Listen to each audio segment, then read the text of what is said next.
Hey guys, and welcome to another video. Yeah, I'm again casting an each game that I've played, and yeah, we're playing Arena, and this video is again in English. I actually thought about making another one in German, but as I said in the last video, currently most of my subscribers that are watching my content, or at least my age-related content, are English-speaking. So I guess it makes more sense for me to make videos in English. Even though I would, of course, actually like to... I would actually prefer to speak in German, of course, as that is my native tongue. And for my English is pretty decent, of course. My... yeah, speaking in German would be much easier for me. But anyways, we are playing on Arena, as you could already see. I wasn't actually picking this. I wanted to play either Black Forest or Nomad, but I got Arena anyways, but it's no problem. And we're playing, as you can see, in the blue. There is my ally, who is playing as the Lithuanians. I'm playing the Pocket in green, and I'm playing the Burmese, and I actually even picked the Burmese because I felt like making some halberdier and some elephants. And also... yeah, on the other flank we have Teal, who is playing the Malay. And on the enemy team we have playing in pink or purple or however you want to call it. We have Zeba, who is playing the Khmer. Then we have this probably a Chinese dude, I would say, who is playing in yellow as the Magyars. And also we have in red over here Annie Belor, who is playing as the Vikings. Yeah, all in all, those are civilizations that are pretty decent on Arena. Only the Vikings don't really make sense because we are actually water civilization. I mean, okay, the Malay are also water civilization, but the Malay, we have many good options on land, especially in late game, with their trash two-handed swordsmen that cost no gold. The Vikings don't have such great options on land. Don't ask me why this person picked the Vikings, but maybe the person didn't pick the Vikings, maybe... it was just assigned by random. I cannot tell you that. Yeah, I was not in the team with this person, so I can't tell you that. But yeah, the Vikings is the only civilization that really doesn't make sense on this map.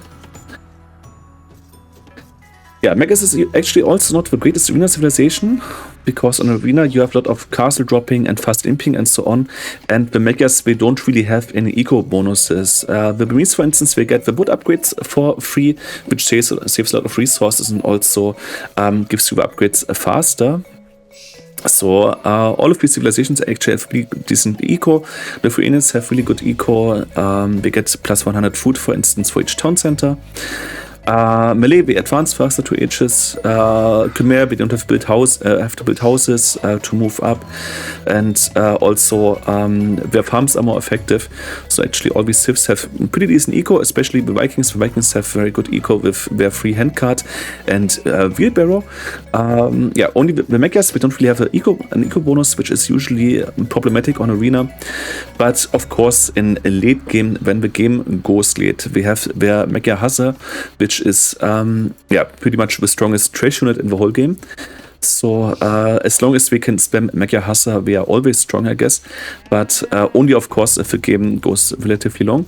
But I can already tell you, this game will go relatively long. I think we were playing over 3 hours in-game time. At a speed of 1.7, that would mean that the game goes something in between 90 minutes and 2 hours. And yeah, that's pretty long. Yeah, but maybe we can also speed up some things, because I don't think the Dark Age is especially impactful or especially interesting. As, yeah, basically everyone is just caring about the eco, there is no fighting and so on. I don't think we have to watch the Dark Age in real time, because that's, yeah, I think that's just unnecessary. So people are now moving up. The funny thing is, if you had a closer look on this side, the Malay was actually the last guy of our team to move up. All 4 Malay actually move up the fastest. We move up 66% faster. Or I actually think it's 67%. It's 2/3, I think, exactly. I went up relatively fast with 24 villagers. Usually I go up with 26 villagers on Arena. But I went up a little bit faster because of the free wood bonus that I get. And yeah, getting this bonus earlier means that my woodcutters will be more effective. So yeah, I basically fancied with Burmese. It makes sense to move up faster. I would have done the same with the Vikings actually, because when you also get your wheel card, is it actually wheel card or hand? What's the first one called? Wheelbarrow is the first one. Yeah, hand card is the second one. Yeah, you get your oops.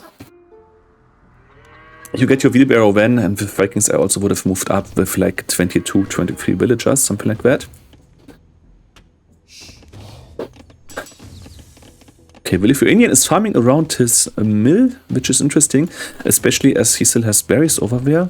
Yeah, but I can already tell you the blue player was the weakest of our team. I think most of the heavy lifting has been done by me and by the teal player actually.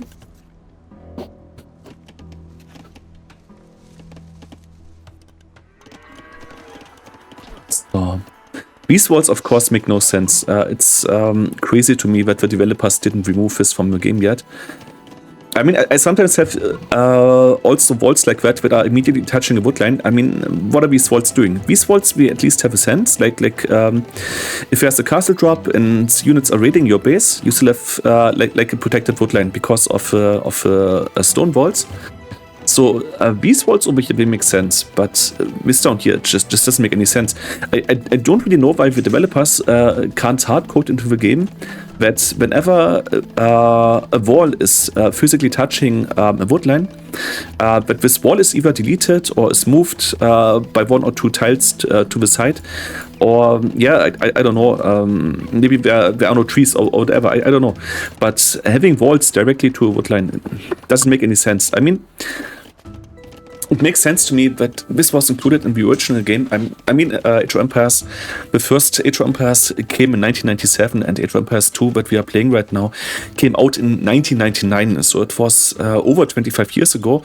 And I guess you don't have to be a genius to know that, yeah, in 1999, what computers could do and not do was, of course, much different from what is possible today.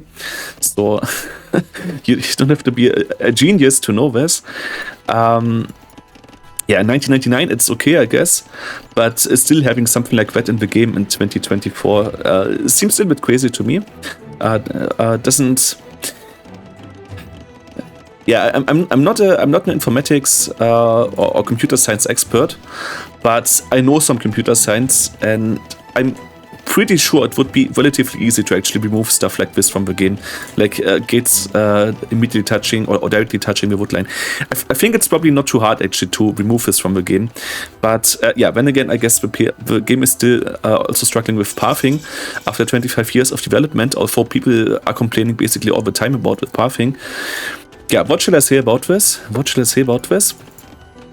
Yeah, I guess if it's still in the game after 25 years, it probably will be in the game for pretty much ever, or at least for another 25 years, I guess. Maybe in 25 years we will remove this from the game, or maybe some AI bot also has a look at the source code of the game, and maybe an AI can remove this from the game. But yeah, seeing the developers struggling to remove stuff like this for over 25 years now, my hopes are not very high that the developers will get rid of this problem anytime soon.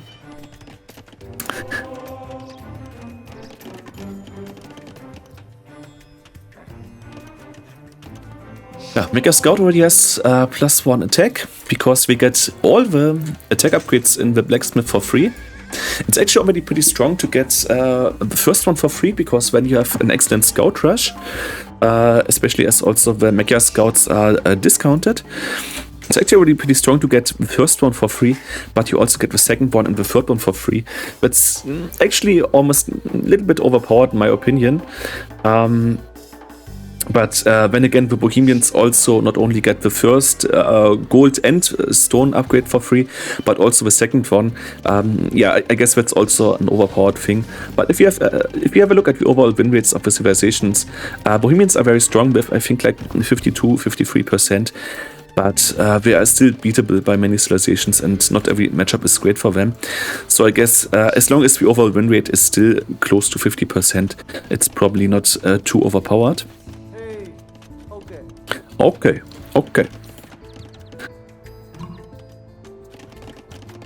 Okay, Khmer is building a wall of houses in his own base. Interesting. It's very interesting to see actually how the opponents created their town center, their towns. Because of course I couldn't see that because there was the fog of war, and so I had basically no idea what they are doing, or at least I had no idea of what they were doing beyond the walls of their arenas. So, as you can already hear, I'm getting the relics now. The Burmese have an interesting bonus, which is that you get all the upgrades in the monastery for half the price. So all the technologies only cost 50% of what we usually would cost, which means, for instance, that taking into redemption is much cheaper. It only costs 238 gold instead of 475 gold. So that's a lot of gold you are saving. And especially if your opponent comes with a Mangonel Siege push and you can afford these upgrades much easier. That's actually a pretty dangerous thing to have. I think it would be much nicer actually to have the monks cost reduced by 50%. I mean the Portuguese, they have a similar bonus, but they only get 20% discount. Having a 50% discount on your monks would actually be pretty sick to have that. But yeah, Blue Player is actually even replying to what I'm saying now. The Blue Player is agreeing to what I just said. The thing is, I just stole his relic, but I did not keep in mind that he's Lithuanian. So as Lithuanians, you get +4 attack from the relics if you have 4, and now he only has 3. So I maybe should have left him this one, because he can make more use of it, because his knights will get stronger with it. But it doesn't really matter if he gets +3 or +4 them attack. Anyways, because Lithuanians also have great trash. We have the Winged Hussar. Sadly, we don't get the Blast Furnace, but we have 9+2 attack anyways. So we basically have normal attack. We have 5 more health points, and we also have a bonus against gunpowder. Okay, in this matchup, that's of course not really helpful. The Vikings don't have cannons or hand cannoneer. The Magyars don't have hand cannons or cannoneer. And the Khmer, we also don't have cannons anymore. We had cannons in HD version, but we don't have this anymore. The Khmer could theoretically make some hand cannoneers, but there are better options with Khmer. So having an attack bonus versus gunpowder is maybe not so helpful in this case, but it doesn't matter. Lithuanian also has great skirmishers. They have a special attack that they can have 4+6 pierce armor, which is completely insane, especially if you're fighting versus archers like the Box Vega Arbalisters from the Vikings, or the Kev archers from the Magyars that deal a lot of damage. So already alone having such great skirmishers for the Lithuanian is actually pretty insane.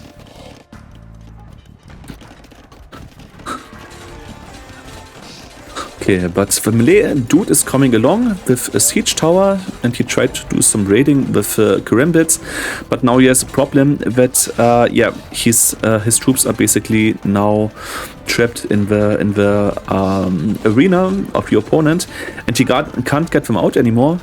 And with the scorpions behind the houses, there is not a lot of damage that can be done here.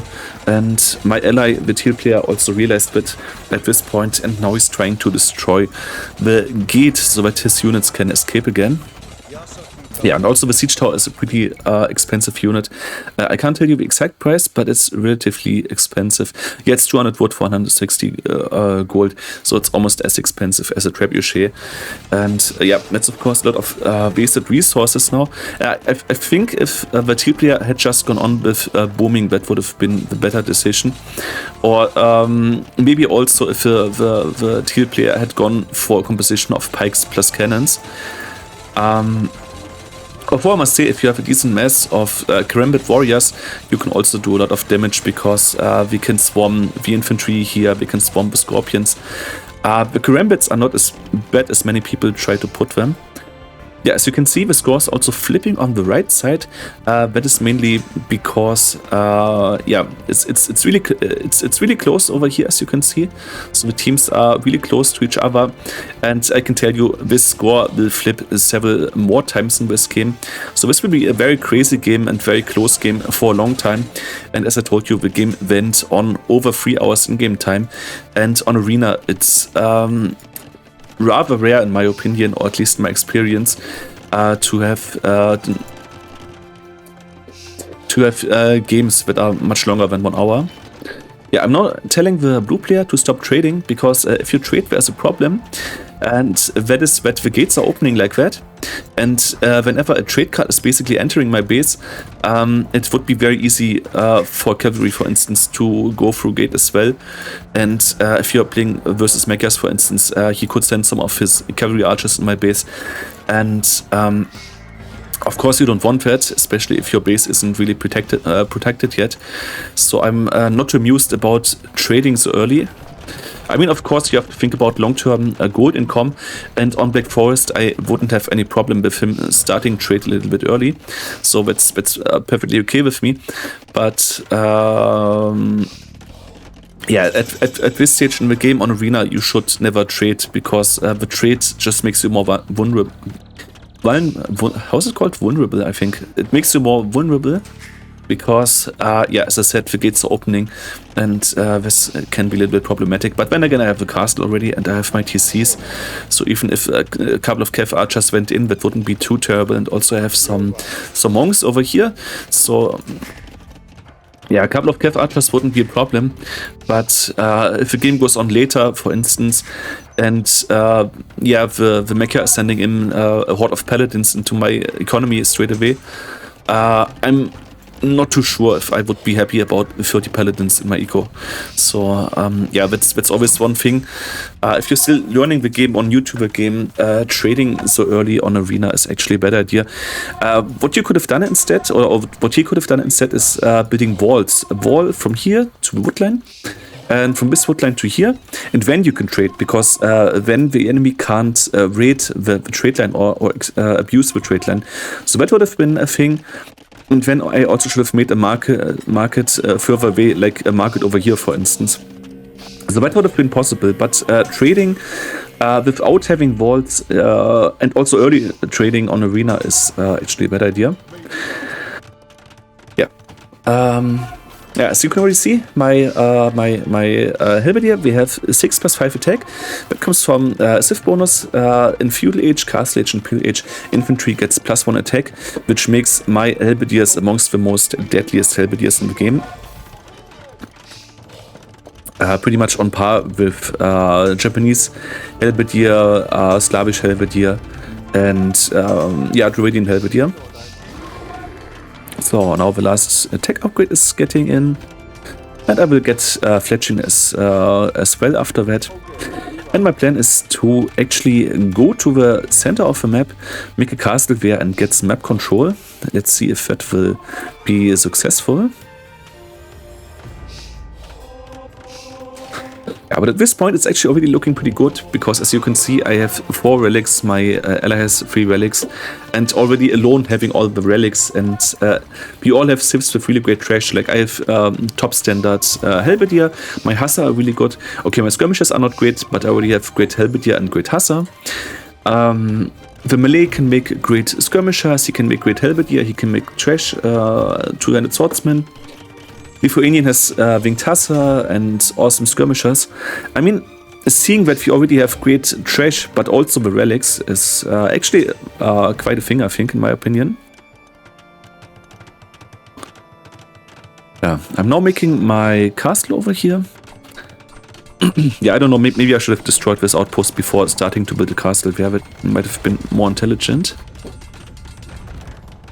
Yeah, but I have some Rambar here, which is also great.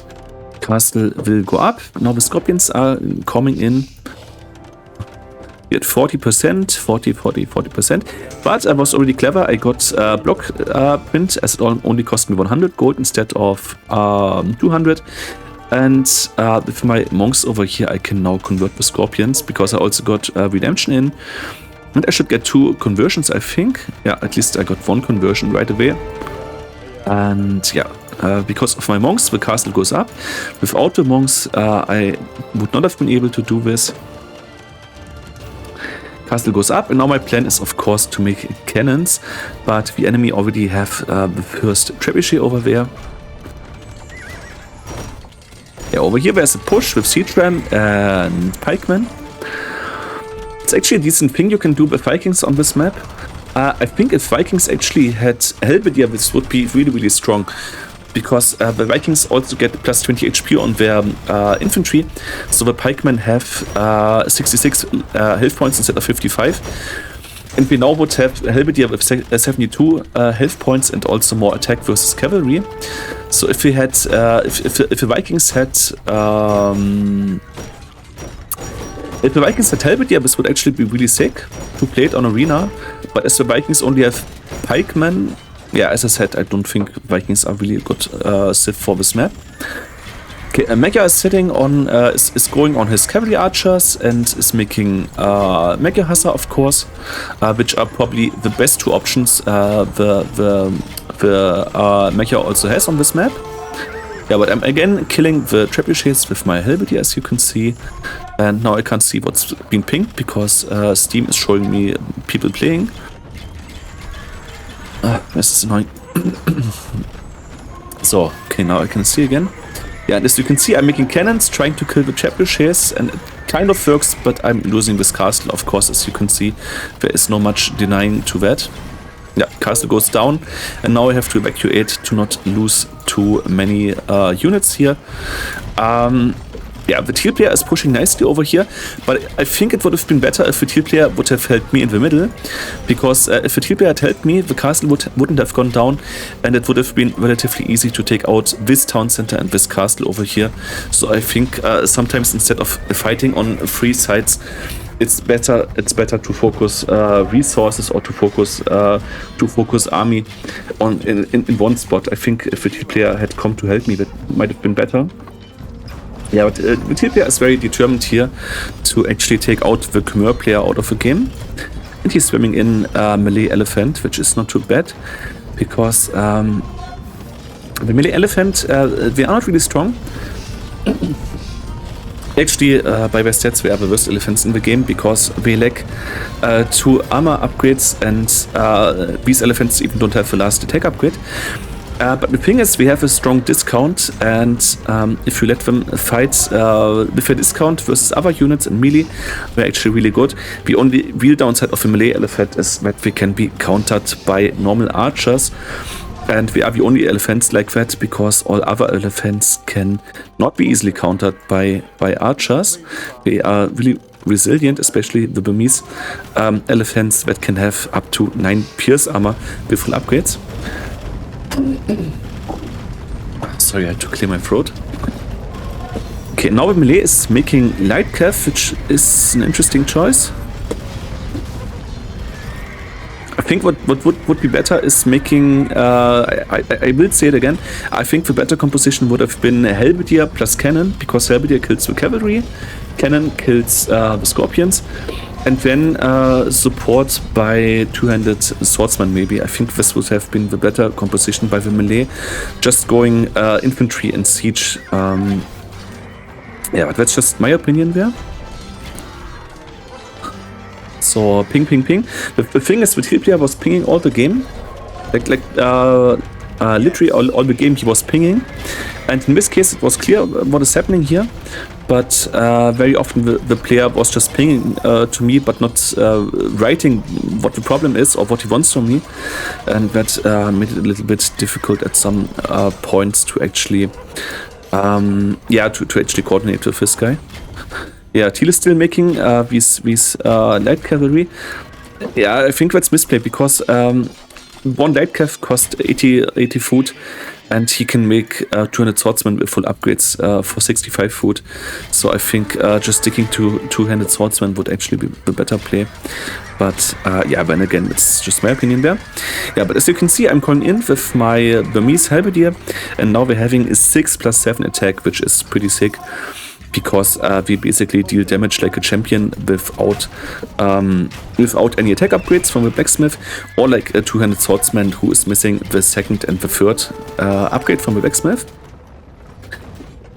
Okay, but for some reason the Lithuanian player is making hand cannons. I think making more paladin, spending the gold on paladin, and making skirmisher would have been the better play instead of making hand cannoneer.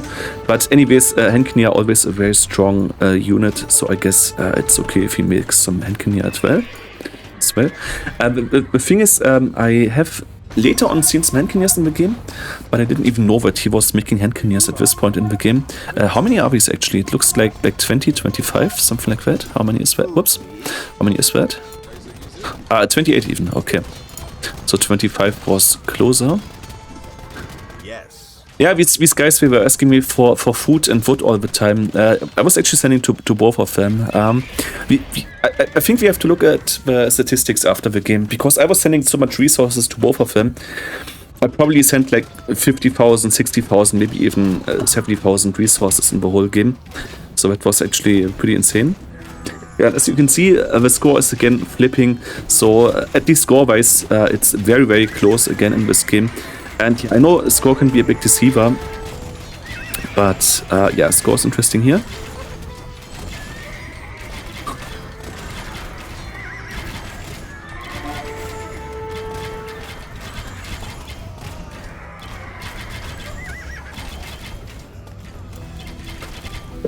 Yeah, but now the heavy cav archers of the Magyar have full attack upgrades. We have 7+5 attack, 4+4 range.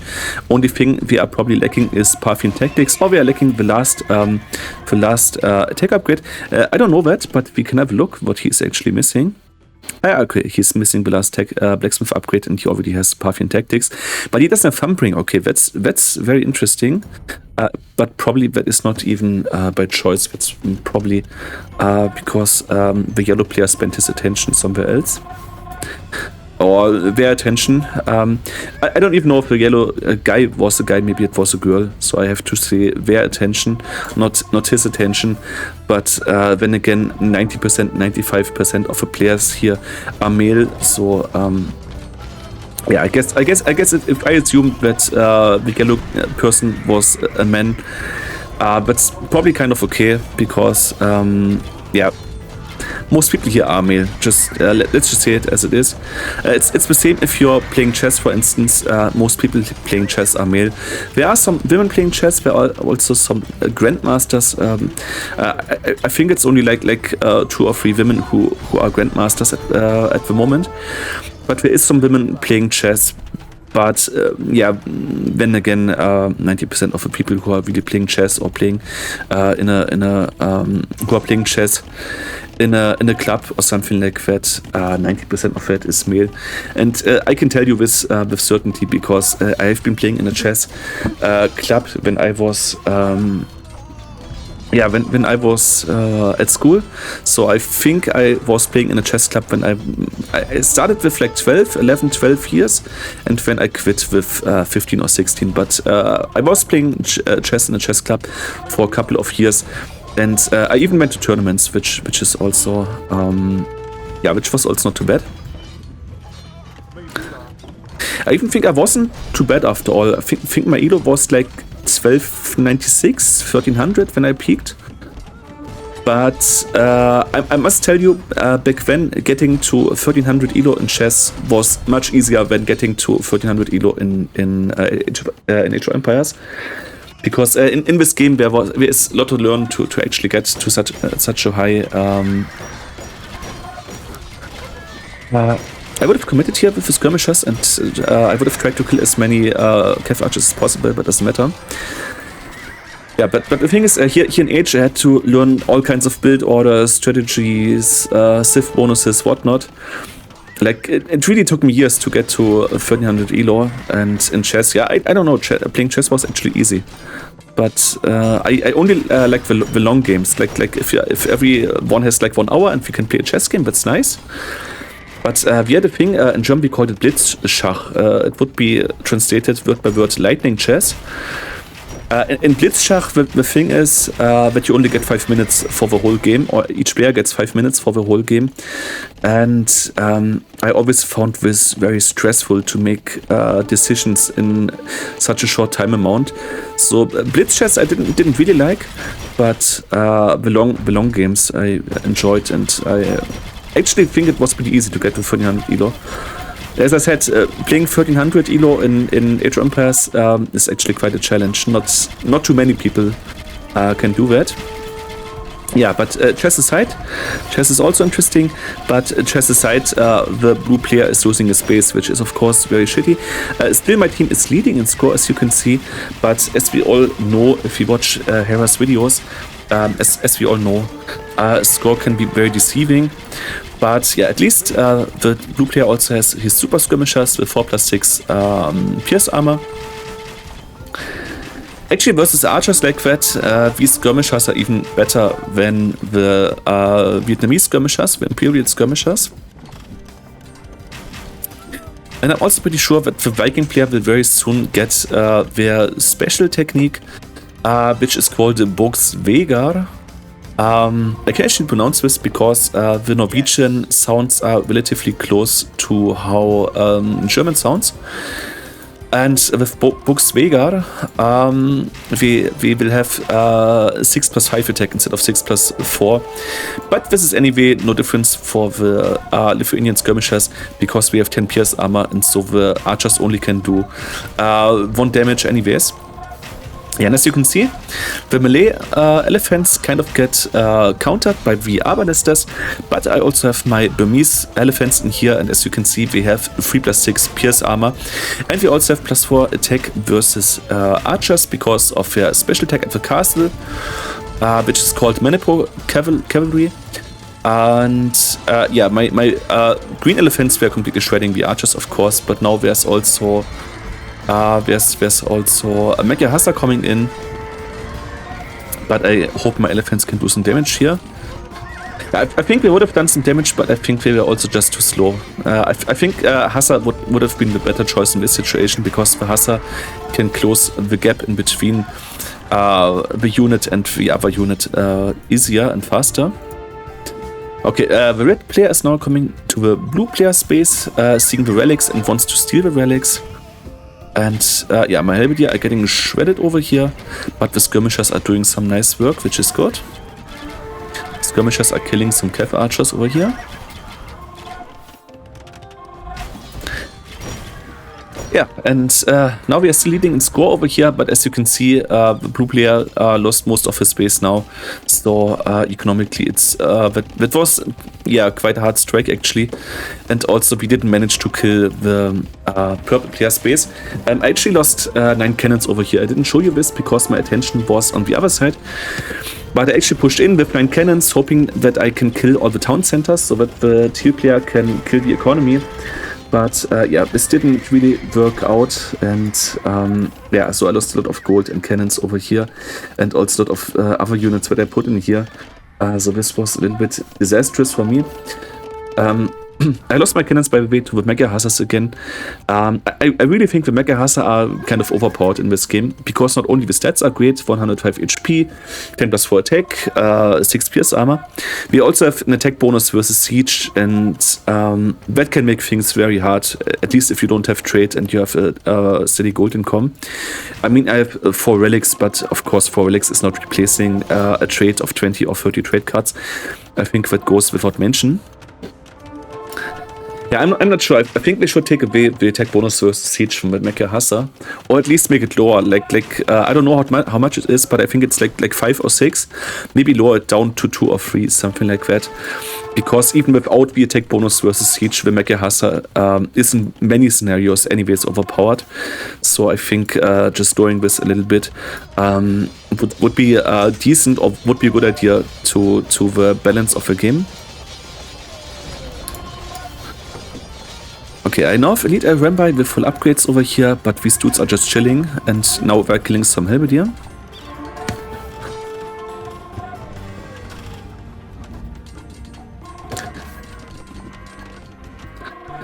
Yeah, but all in all, it's still looking decent. We still have a lot of the map control, and seeing that the other players couldn't really make it into the space over here.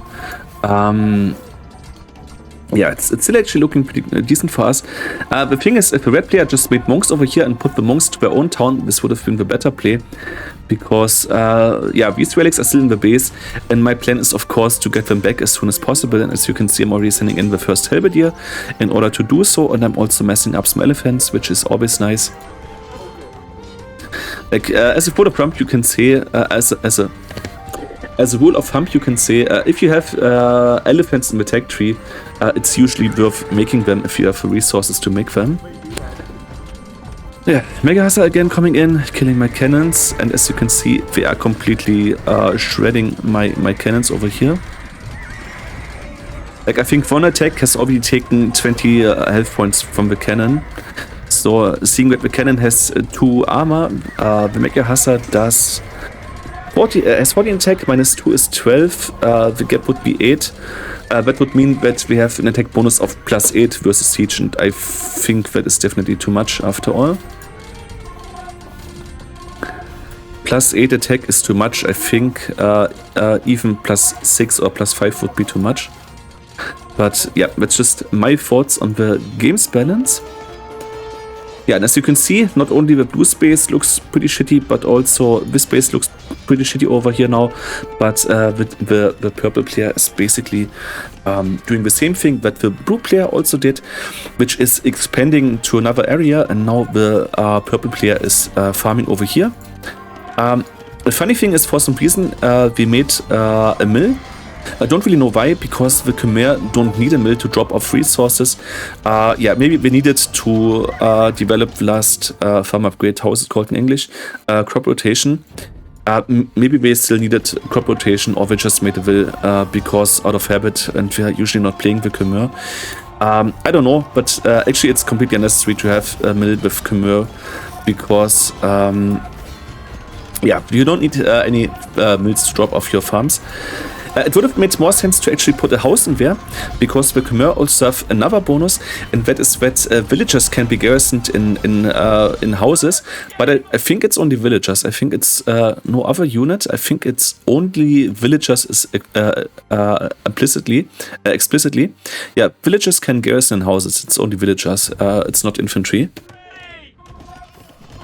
A house would have made more sense, because if you had a house here, you can put the villagers inside there, so it's kind of helpful if you're afraid of getting raided. I've actually seen this several times on open maps like Arabia, like people farming around houses with Khmer. First time I've seen this, it actually looked really weird in my opinion. But it actually makes sense, because there's always like a safe space. Of course, with knights you can still destroy the house and kill the villagers anyways. But having a house is of course still a much better protection than not having anything. So the big wall, not of China, but the big wall of Malay is still going on. I'm not sure if this one will get finished, or if the Malay player has actually abandoned his plans of finishing this wall. Okay, I'm sending my halberdier over here instead of here. Yeah, probably just wasn't paying attention. I was probably doing something else. Yeah, I was taking care of the relics, I guess, at this point. Yeah, and now I will very soon have all the relics, which is 7 relics in total. Yeah, and I'm also getting devotion and herbal medicine to potentially heal up some units in castles, for instance. I usually wouldn't have gotten this tech. It's often not worth to get it, but if you get it for 50%, if you get it with a 50% discount, I guess it's decent after all. Yeah, here still my Rambai. I think it would have been really nice to put the Rambai over here on the woodline and kill the villagers, but of course, again, I could not see what's going on over here. So if I had known that there are some villagers over here, I would have very much enjoyed the raiding over there. Okay, Malay is sending in more 200 swordsmen. Interesting.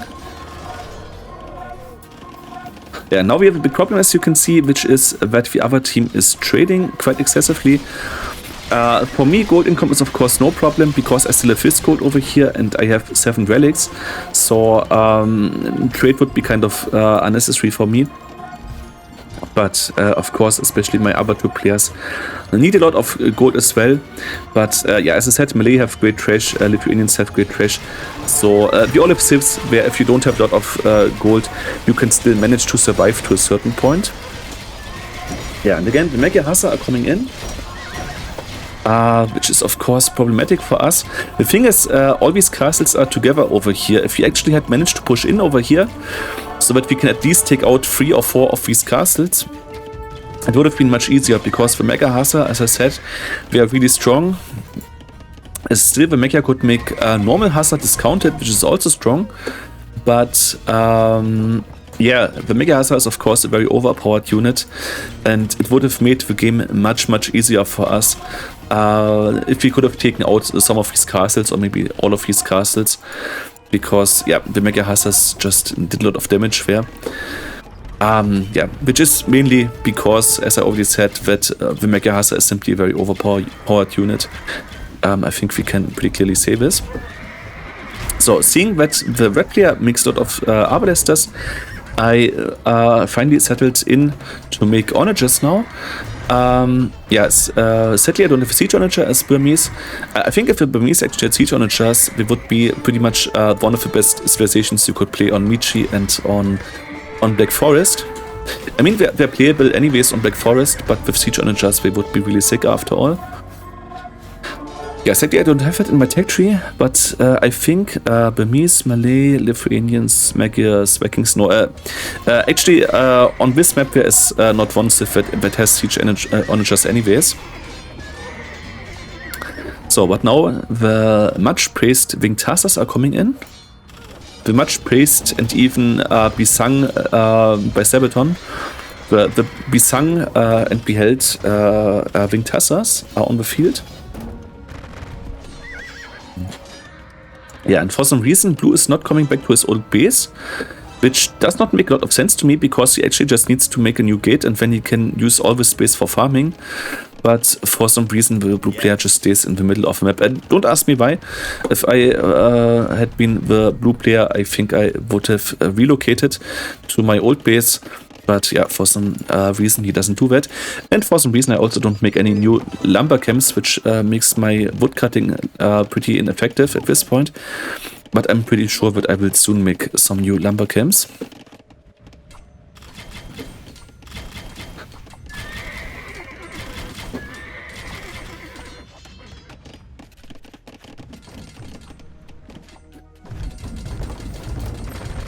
The interesting thing is that we have been fighting very extensively on both flanks, but the pockets have both been pretty untouched. And also the pockets are both the leading players in the teams. Like, I'm pretty close to the yellow guy, and the rest of my team is relatively far away from me. Whoops, and the score switched again.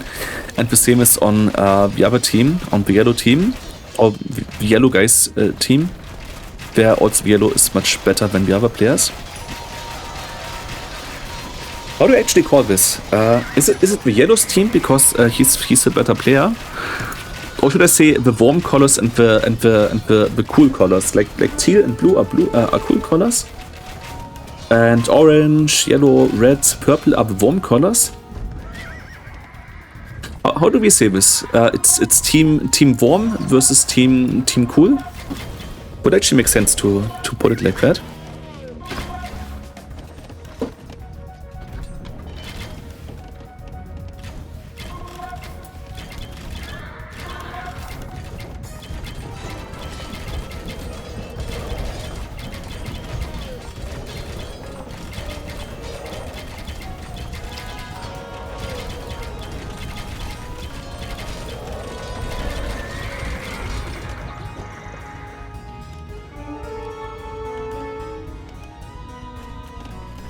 Yeah, and now for the first time in the whole video, you could enjoy something which is half a minute of silence without me saying anything. Okay.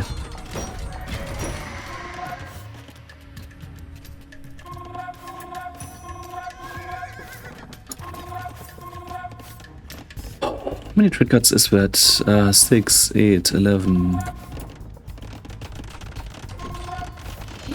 It's not too many, but it's enough to keep on making siege. Okay, the red player is now making castles over here.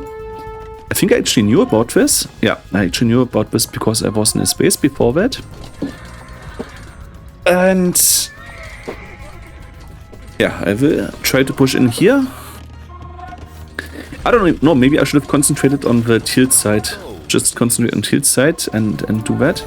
I will send him 500, I think. 500 gold. Oh, even more than that. I sent both 500. Okay, that's a lot. That's a lot.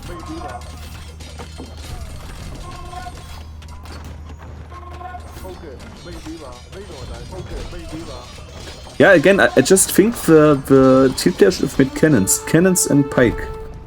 I think that's the only thing you need. Cannons and pikes and some 200 swordsmen to kill the other pikemen. Yeah, or some champions as I do now. 13 plus 7 attack. Look at these boys. Full upgrades and even plus 3 additional attack, which is pretty insane.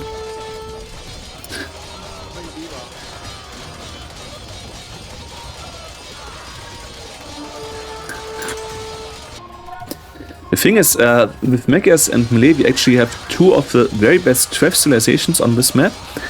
Of course, you can say that the Magias are the best civilization for Trash, because the Magia Hassa is very insane and also it's a mobile unit. But the thing is, the Magia Hassa can still be countered. I mean, it can be great for raiding and so on, but the Magia Hassa can still be countered by Halberdiers, which is another Trash unit. But you can't really counter the two-handed swordsman with Trash. I mean, you can of course come with 60 skirmishers and kill 1 200 swordsman like that, or kill 10 200 swordsmen like that. But in equal amounts or with equal resources, you cannot counter the melee 200 swordsman with Trash. So basically, to decently counter the 200 swordsmen of a melee, you always have to have gold units like Arbalester, Hand Cannoneer, Scorpion. What else is good? Yeah, a Rambai can also be good in masses or Cav archers, whatever. But the thing is, the Magia Hassa can be countered by Trash with Halberdier, but the 200 swordsmen can only be countered decently with gold units. So when you can make 200 swordsmen, you always force your opponent to make gold units. I mean, you can probably still counter the 200 swordsmen with Magia Hassa decently, because we're also strong and we have a little bit more health points. But all in all, you actually need gold units to counter this unit. So that's a big plus. But you could even argue that the melee are the better Trash civilization than the Magia. Because Magia can be countered with Trash, but 200 swordsmen you need some gold unit for. And of course, as long as you have gold on the field, or as long as you have trade, I would probably prefer the Magia Hassa. But if you play 1 versus 1 and you don't have gold and 200 swordsmen are coming in, this is really, really hard to counter actually. So melee is one of these civilizations. I'm sorry. Melee is one of these civilizations that actually get better the longer the game goes on, especially if it's a 1 versus 1 and there is no trade involved.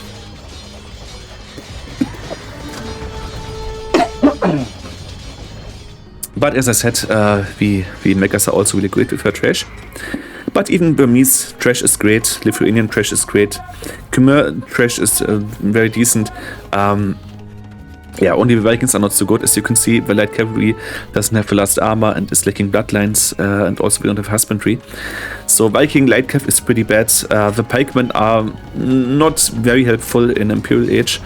And yeah, we have skirmishers, but also the skirmishers are lacking the thumbring.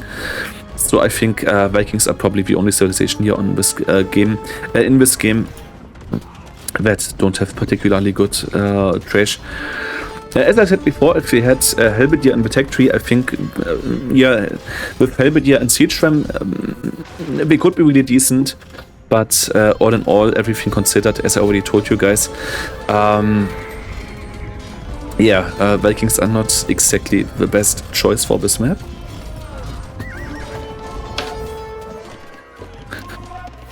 But as I told you, I can't tell you why the red player was playing Vikings. Maybe it was by random.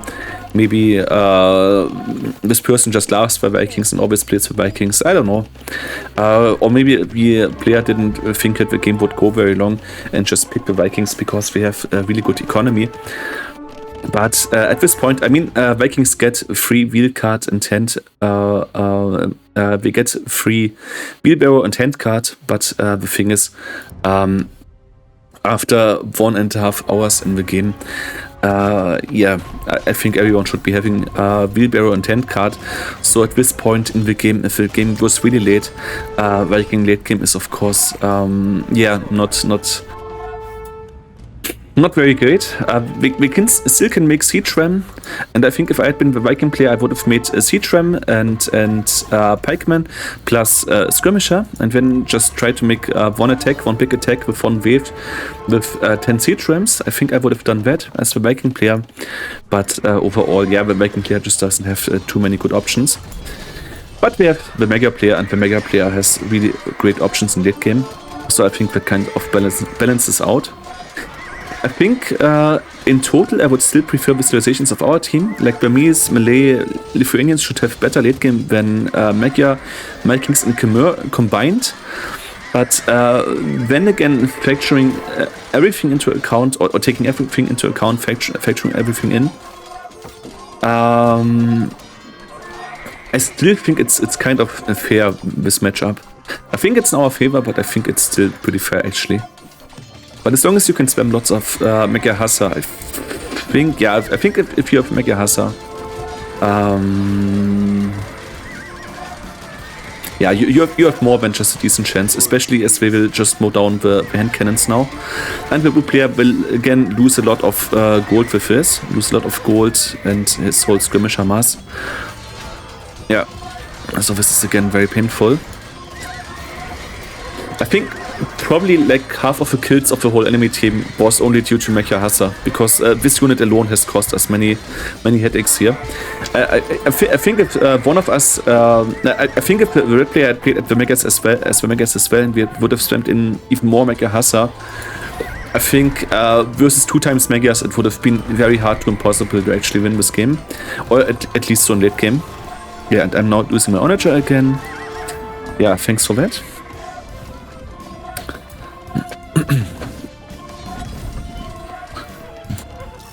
So, but I also now made a market for my allies.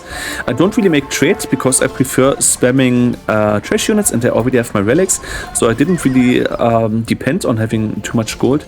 But yeah, I did that. Now I bought some stone, and I will make a castle over here, as you can see. So I can get this stone as well over here.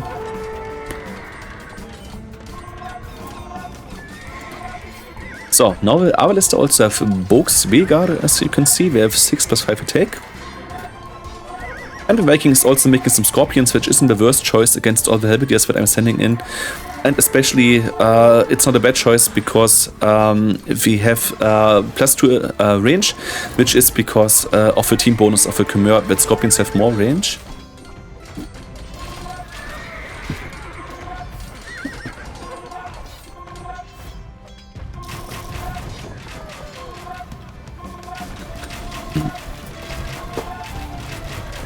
Having Tassa again on this side.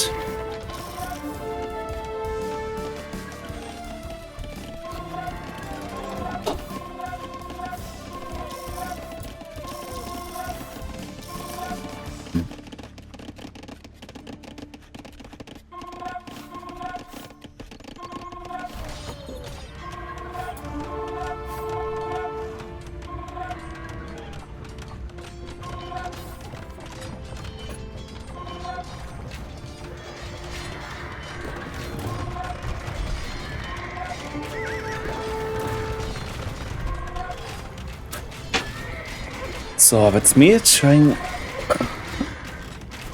to get in some nice shots with my onagers. Ah, shame I couldn't tackle these Avalisters. But now I should get in some nice shots. Yeah. What? Oh, come on. This should have been a dead mess of Avalisters over here. That's just sad that I didn't land at least one decent shot over here. Yeah, Scorpions are now coming in. Scorpions actually had attack bonus of, I think, +5 or +6, something like that, versus elephants. So it's not clever to move your elephants into scorpions, even if you have the me scorpions with 3+6 pierce armor. Yeah, but Viking makes more. The Viking makes more pikemen and more scorpions. So I go on making onagers.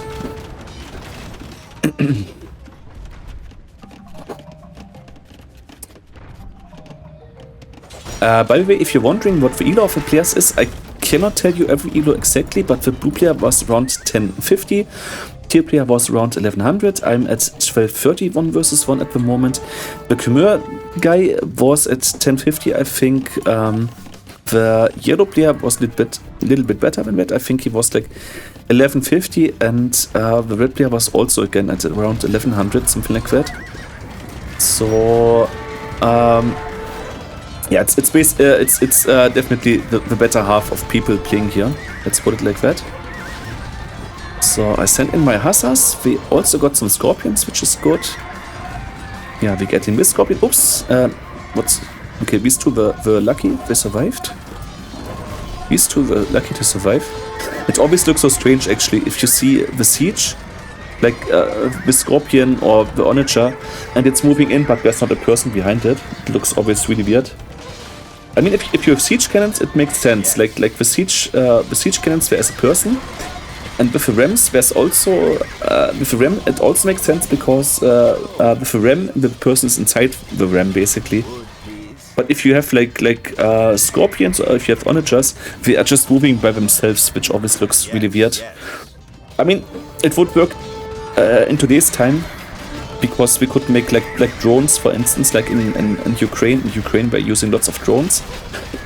So in this time we could make like drones or like tanks or whatever who are driving on by themselves.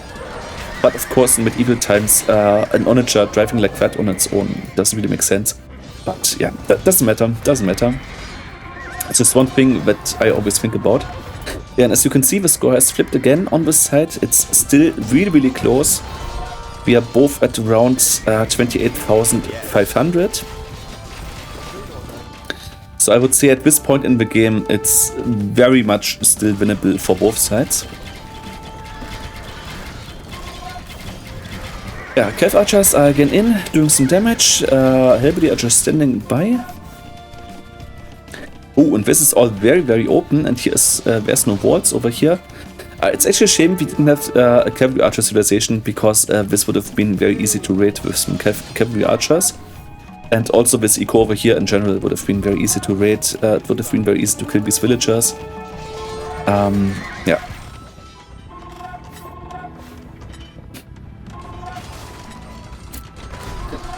Yeah, but as you can see, there's a lot of stuff going on at the same time. There's a lot of stuff going on over here.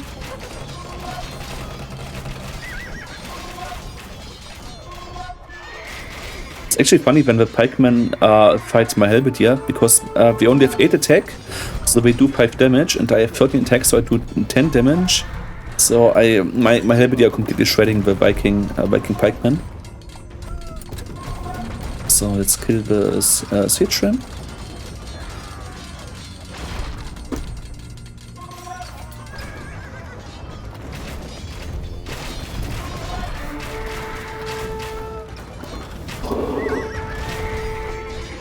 Oh, Red player made a lot of Cavalier in this game, which is funny because their Cavaliers are pretty much the worst in the whole game, except for Korean Cavalier, who are even worse because they do not only have no bloodlines, we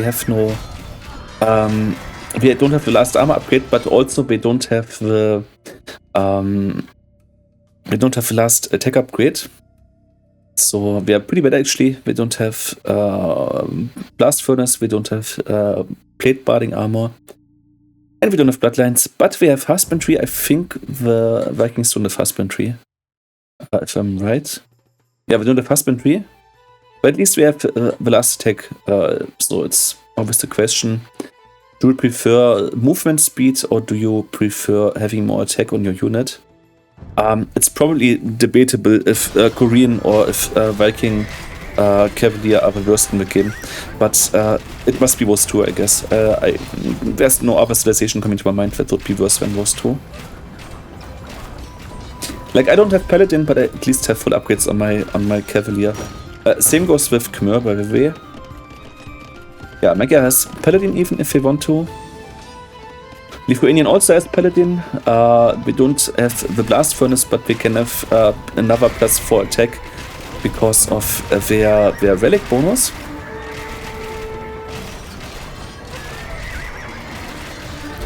Okay, now I'm trying to get up some castles over here so I can push further.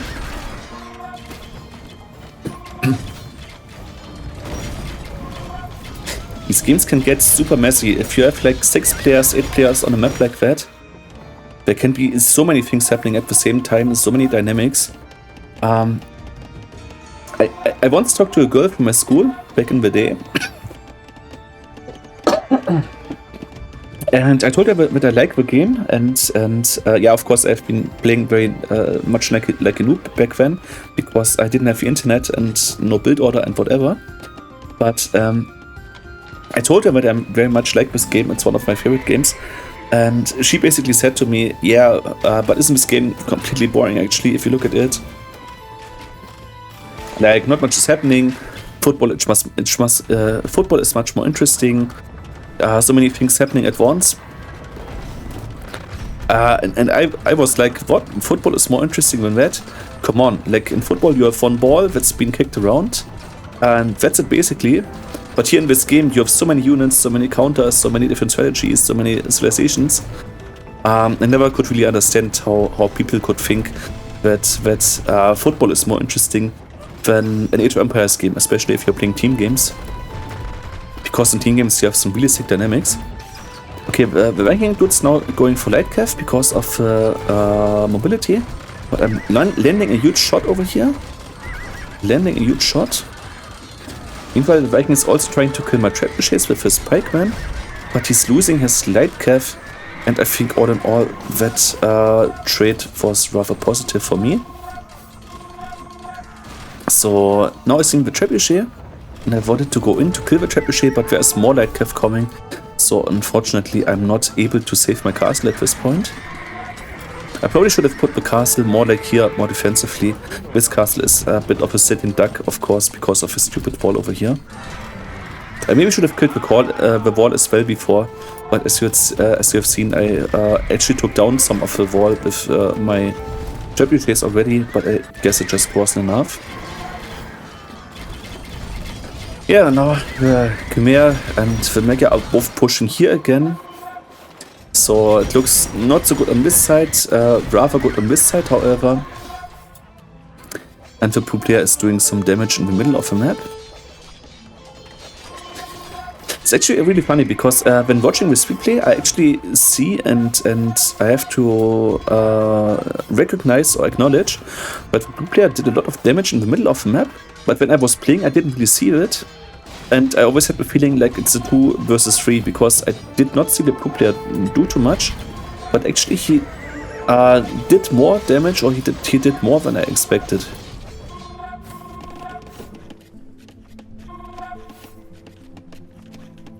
So. And we're pushing and the Viking is now making champion, which makes more sense. Because the Viking champions, although they are not as good as the Burmese champions, the Viking champions, we have plus 14 health points. We have 84 health points instead of 70, so the Viking champions are probably a better choice than making lots of pikemen. Yeah, now my second castle gets attacked, and yeah, this will be very hard for me to actually save this castle.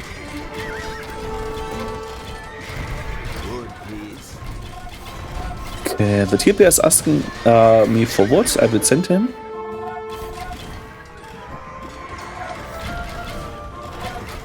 Yeah, and as you can see, now with the cavalry archers in, it will not be possible for me to save his castle. Yeah, as I said before, I think just making more defensive castles would have been the better play. Like over here, where I also made a defensive castle. So, now I'm making new lumber camps, which is good, because Yet at one point in the game, the Lumbercan situation actually looked really bad. But this again looks actually really bad. It should be mandatory to put one over here and one over here. But I'm sure as soon as I will notice this and I'm not too engaged with the fighting, I will make more lumber camps over there.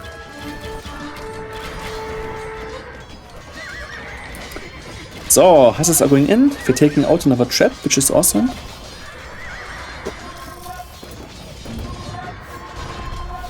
So, kill the trap, kill the trap. Yeah, and there we go. There we go.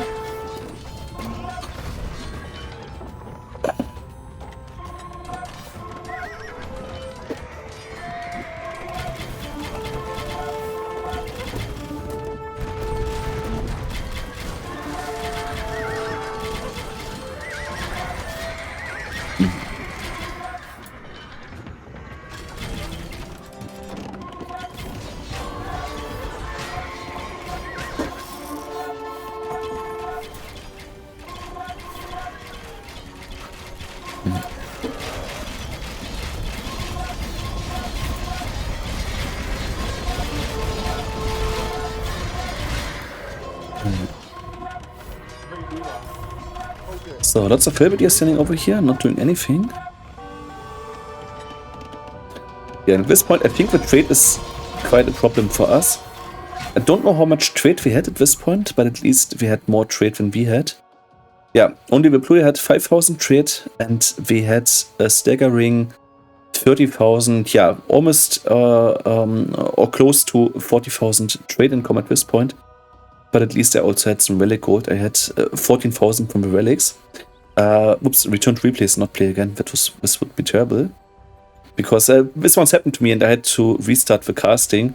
This actually happened to me once I was casting a game. It was actually kind of embarrassing. And return to replace would also have been bad. Return to map, of course. So, oof! Almost clicked the wrong button in 2 cases. That could have been a little bit embarrassing, especially after telling you that I once clicked the wrong option. Would have been really embarrassing. But I just had done that. But then again, after casting for a certain amount of time, I think it's kind of relatable. How long have I been recording? Yeah, over 1 hour. 1 hour, 7 minutes. I think after 1 hour of constant talking, it's not too improbable or not too crazy. It's not too crazy if you get a little bit dizzy in the head. Yeah, and as you can see, I got some really nice shots over here, and so of course I was spamming in the it's good to be the king. First one to say it's not bad to be the king. It's good to be the king. Yeah, I got a lot of damage over here. But of course, as I told you before, the trade over here is a problem and we have to take care of that. And by now it's actually kind of a lot of trade cards. Let me have a look at this. 1 sec. Where's the red player? Red player's over here. Red player has 33 trade units. Okay, that's sick. Yellow player has 39 trade units, also pretty sick. And the teal player has 16 trade units. Okay, the teal player doesn't have that many trade units, but all the other players have lots of trade units. And seeing how long we are fighting here against with no trade, basically, against 3 players that have a lot of trade. I mean, all combined, we have almost like 100 trade cards, which is pretty insane. If we keep that in account, or if we factor this in, that we are basically fighting with trade units versus gold units. If we think about this, I think we actually do very well in this game. So.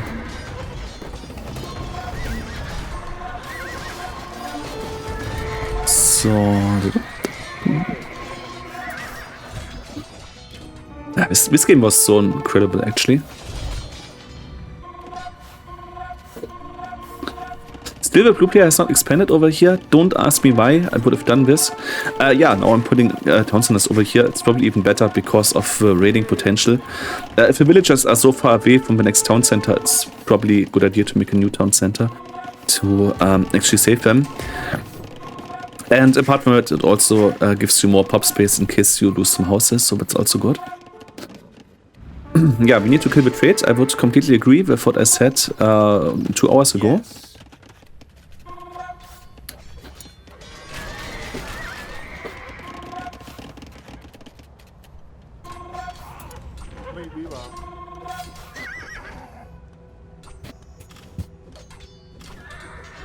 Oh. Sorry, I'm getting a little bit tired.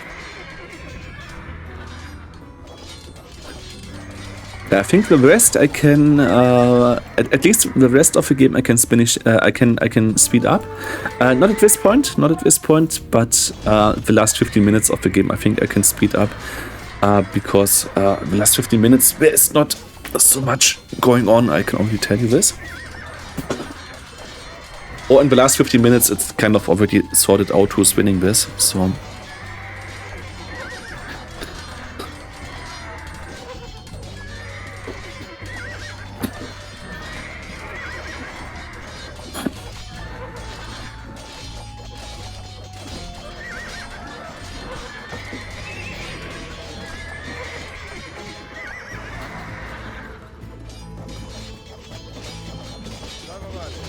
Food, please. Yes.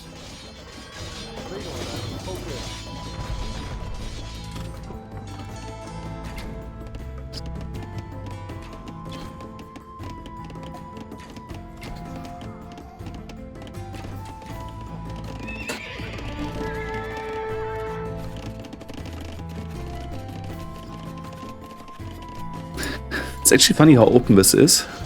It's the same over here. And I didn't even really realize this, but this came from the blue player chopping all these trees away. And I didn't really pay attention about this. I think later in the game I realized that there's a problem over here, but I still didn't really pay attention about this, beziehungsweise, or sorry, now I'm starting to talk in German. Or the thing is, I didn't really care about the trees being chopped over here.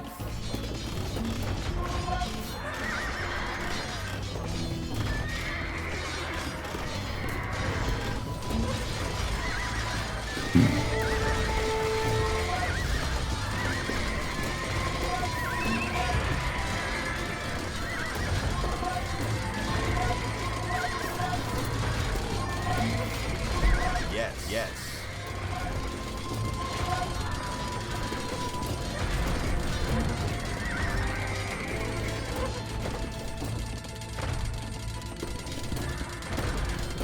Oh, interesting move. Red player is actually opening the wall, so his Cavalier can come out. And I think this was a bad move, because he might snipe my Onagers, but he's now losing his Cavalier, and he's opening his base to me, so I think deleting the walls here and here was actually really bad from him. I mean, he just made it more easy to me for me, because I was just attacking the gates to go in, and now he deleted the walls himself.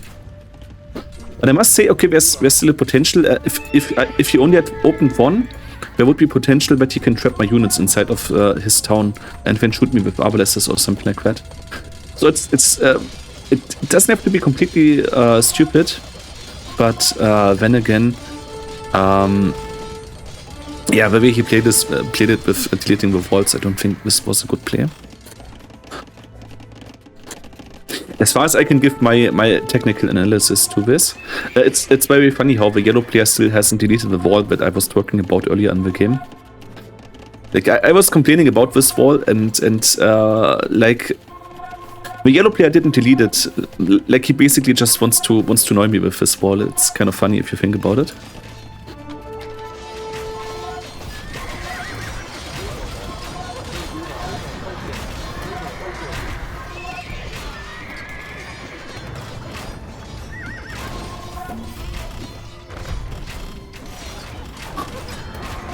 So what now the castles seem to go down. Mega Hustler are coming in. No, these castles are not going down. But it was a nice try, and I did a lot of damage over here, so that's also good. I think if I was a red player, I would buy some stone and repair this. By the way, I think the Vikings actually get upgrades for their castles. One sec, he only has masonry, but I think we get architecture or even the hoardings. Yeah, we get architecture and hoardings. Yeah, we even get hoardings. So the Viking player should have actually gotten these upgrades because they are not very expensive. This is actually like a steal. 300 food, 200 wood. Hoardings is also no gold. 400 food, 400 wood. I think at this point in the game, when you have so many resources and the game is going on for so long, and having these castles is very important to not losing his town, of course. I think at this part, at this time in the game, I would very much have gotten these upgrades for my castles.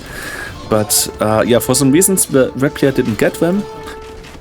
It's actually funny, but there is many people like that who actually forget to buy upgrades in late game. Don't ask me why. Okay, the blue player is now trying to kill some trade cards with the Winged Hussar. Okay, that's also interesting. It's actually working, I think. It's actually pretty clever what he's doing there. He's putting that on stand ground so that we kill the trade cards that are coming in. So at least one he got. That much I can tell you. So second one. It's actually not too bad what he's doing. What he's doing with the Winged Hussar. So now the capped rams are coming in.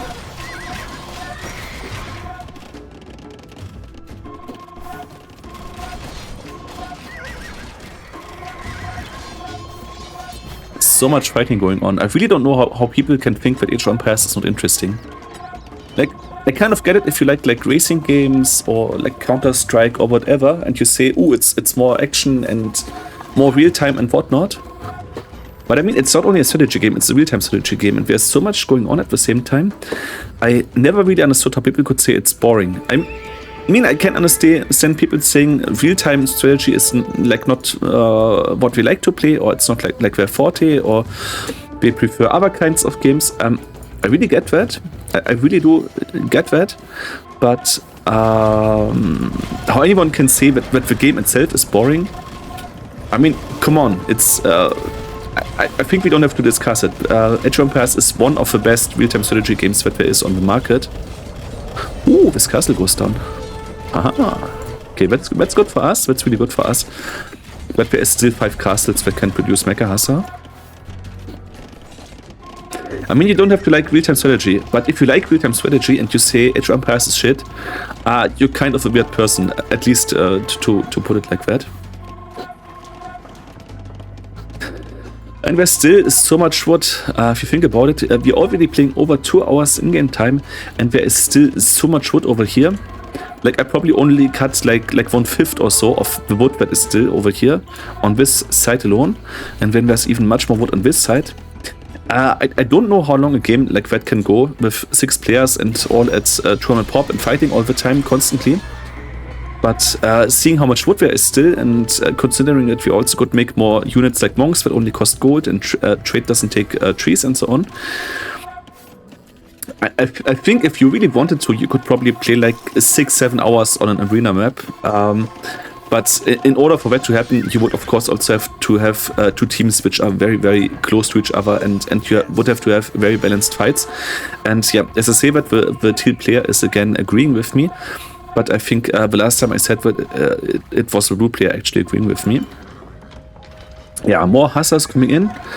Yeah, I didn't really think that the blue would come to this place anymore, because he didn't do so for the last hour. So I now started to make stables over here, and I have 10 stables over here, so I can spam more Hussars out. It's actually really funny if you think about it. Like these guys are called Winged Hussar, but if you have a look at them, I mean, my Hussar, they also have wings, so it's kind of funny that we say that. And even if you have a look at the Mega Hussar, we also have wings. So it's kind of funny that only these Hussar are called Winged Hussar. But then again, yeah, the game decided that we needed a 3rd Hussar unit, and I guess we had to have a name after all. And the Winged Hussar, they did exist in history, so I guess it kind of made sense. But then again, it's just funny that we are called the Winged Hussar, and we also have things. But the thing is, if you watch, there is a film about the Second Siege of Vienna by the Turks, where the Turks are fighting versus the Austrians. And Jan Sobieski, the Polish king, is actually coming in with his Winged Hussar, and he is turning the favors for the Poles. If you have a look at this, in the movie, the Winged Hussars, they more resemble like the Winged Hussar that we also have here in the game. Although I must say, they also look a little bit different from this. Although I think probably the Magyar Hussar would be closest to that, because in the movie, the Winged Hussar actually have lances, and here they have lances. But these Winged Hussar, we are fighting with swords. And Winged Hussar, we're fighting with swords. Lances, we were even fighting with handguns sometimes, as you also can see in the movie. So it's not inaccurate to have them with swords. But it makes more sense, it's more historically accurate if you actually if you would have Winged Hussar with lances, like the Magyar Hussar. Like, this is actually more accurate to what they look like.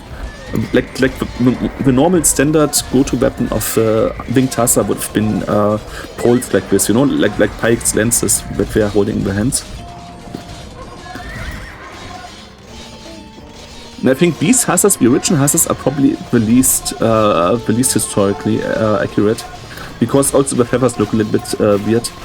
But then again, I must say I've seen photos from a museum. And in this museum, we also had different varieties of feathers on their winged, on their horses, on their. I don't even know if it's on their horses or if it's on the units itself.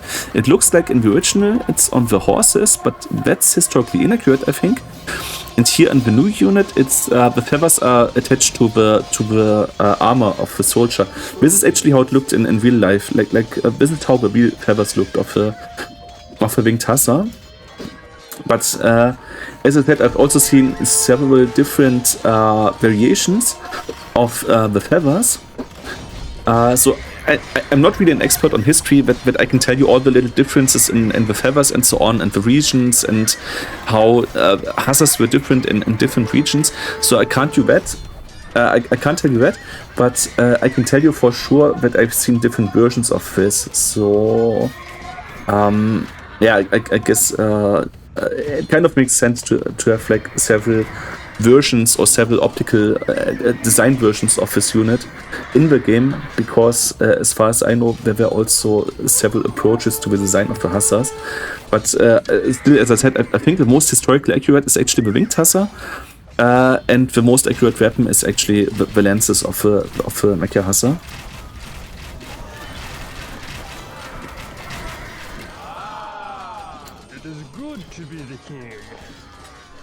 I think if they had the lenses of a Step Lancer, like there's a special unit, regional unit, a Step Lancer that the Cumans, Tatars, and Mongols have.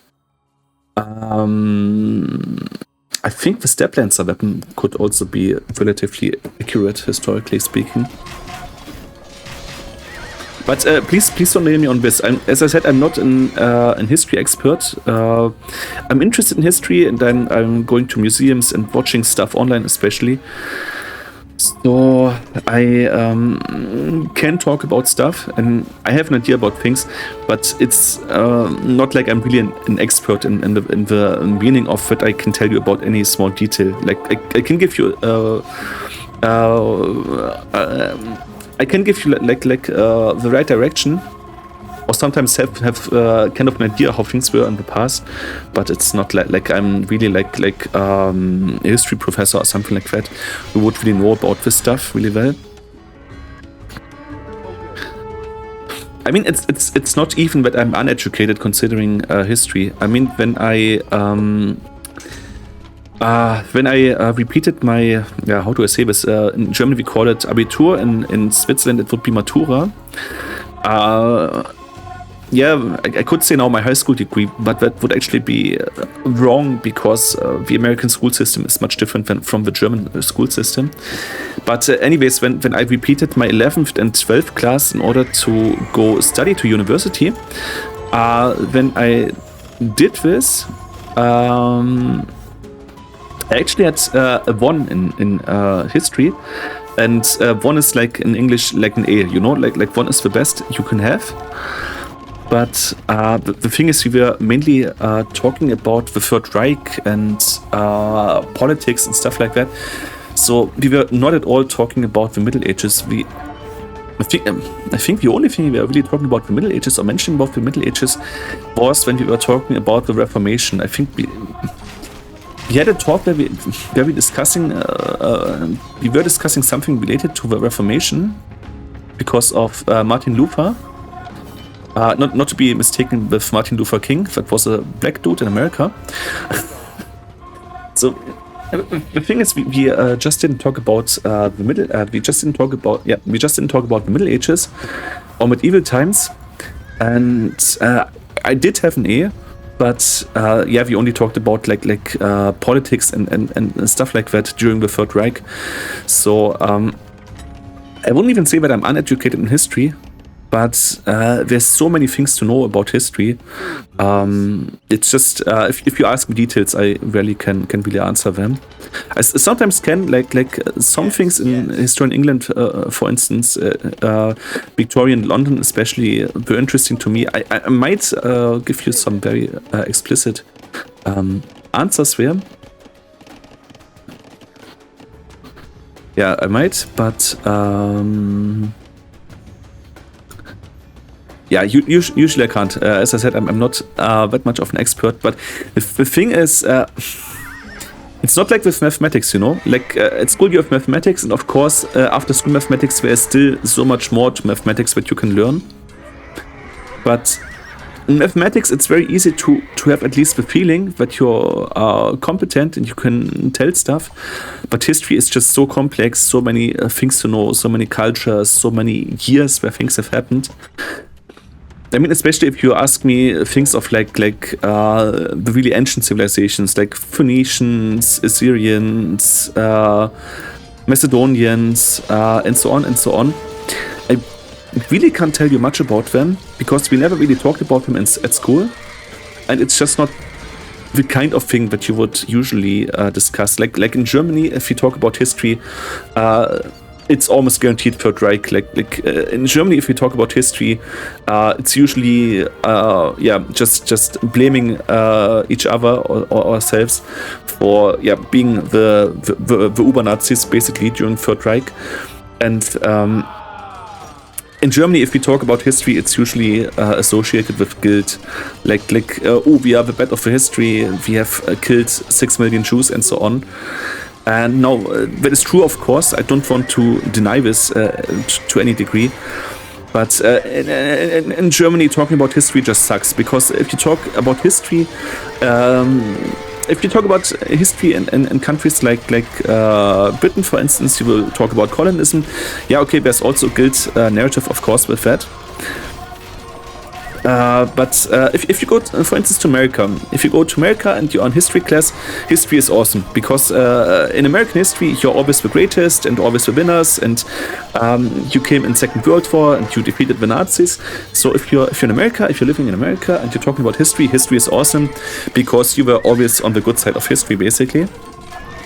And in Germany, we had 2 dictatorships, the Third Reich and then in the East, the GDR, which was a communist dictatorship. So especially if you grew up in the east of Germany and you're talking about history in Germany, history kind of sucks because you're always on the bad side, you're always the bad guys, and there's always a narrative of guilt associated with that. So I guess if you grew up in America and if you grew up in America and you had history classes, it was more uplifting because in American history class you're always the good, you're always on the good side. In Germany, you always have to put out how bad you were yourself. Okay, this castle failed now. I actually wanted to kill the trade immediately. I think it could have gone up when if I sent it in. If I had sent in more villagers, like I had sent in 4 or 5 villagers, something like that. I think if I had sent 10, this could have gone up. And I think if the castle had gone up and I had put my Halberdier over here so that the Mega Hasa can't do too much damage, I could have killed the trade very easily. So I think if this had succeeded, the game could have been over much faster. It might also have been a good idea to maybe make another castle over here first and then make another castle here, so that this castle also has some support over here. But yeah, I'm still clinging to my plan and still wanting to build another castle over here. As you can see, I already bought more stone. And I'm at 1200 stone, and seeing that one castle is 650 stone. I can almost afford 2 more castles. I just need another 92 stone. Yeah, but now the fighting in the middle again intensifies. Lithuanian skirmishers are doing their work, but of course they are not good. They are not put at good practice versus the Magyar Hasa. They should be fighting the Magyar Cav Archer actually, but the blue player doesn't really or didn't really prove in this game that he is especially good at microing or at getting into the good engagements. I don't even want to say he's bad at microing, but he doesn't put his units in the best engagements. Yeah, now you can see Scorpions are dealing really a lot of damage versus elephants, especially if it's Khmer Scorpions and it's only melee elephant. So you can see they are doing a lot of damage. Yeah, and the elephants are falling very fast. So I think if actually, I said it before several times, but I will say it again. Yeah, if this guy actually made pikemen plus cannon, this would be better composition again, because the cannons could very easily kill the scorpions, and the pikemen would be much more helpful versus the Cav Archer and Magyar Hassas than just having skirmishers all the time, or just having other units.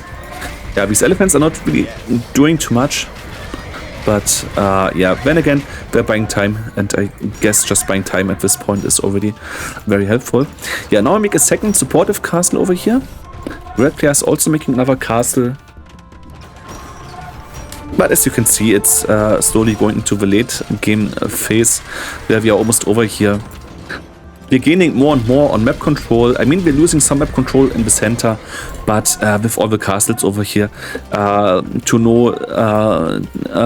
no second I was really worried about my economy.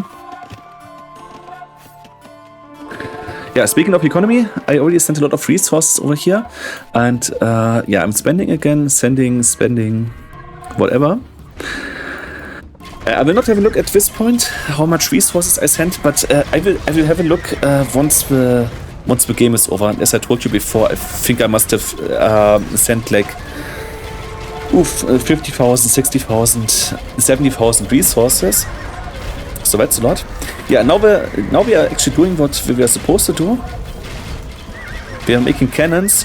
I don't like that the Lithuanians making cannons, because they don't have siege engineers. I would actually prefer the melee to concentrate on cannons, and the Lithuanian could actually make more paladin, which would make more sense because you already tagged into the paladin, and at some point I didn't see any more paladins.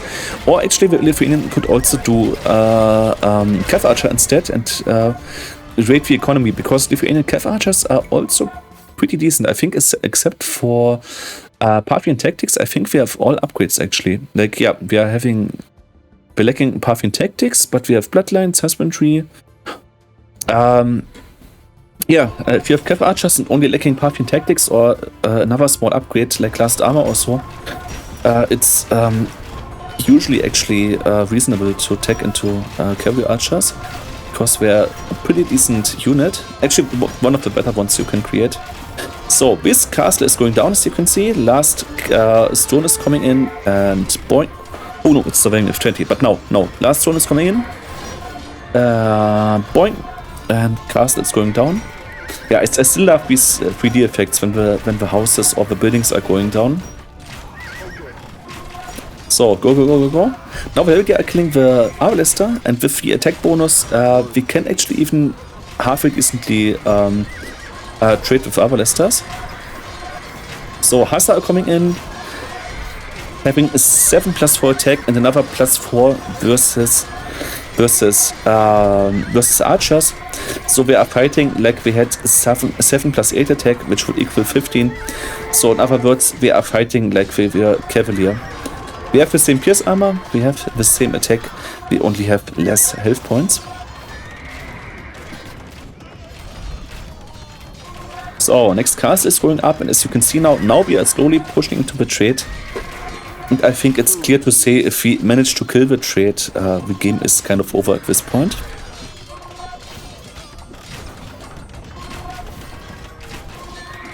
It's actually funny how casting this game felt much shorter than playing the game. But I guess when you're in the game and you have to make all kinds of decisions and there's pressure on you, I guess that's simply just more stressful than casting the game. So, the castle is going up, and of course that means that we can push even further. Push. We have another trap over here, killing the houses. Killing the barracks at first. This is important because once these buildings are gone, it's much easier for us to effectively kill this trade. So I'm now even making some skirmishers. My skirmishers are pretty much shit because I don't have thumbring, and on top of that I'm lacking 2 armor upgrades.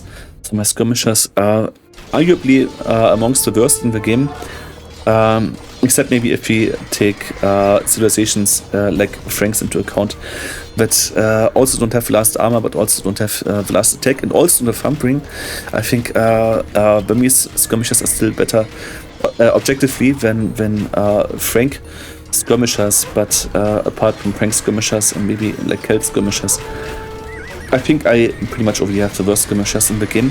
Now my Hussar are coming in again and killing the Arbalesters over here, doing some nice damage, which is awesome.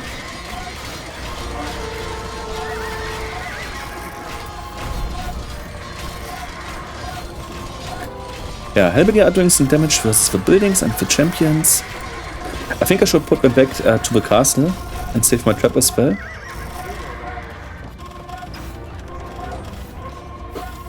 Yeah, but this is getting interesting now, and the player realized that I'm pushing into the trade and is now starting to send in hand cannons as well as some skirmishers. Talking of skirmishers, there are 2 dudes just standing over here, but I guess they're just watching the trade line.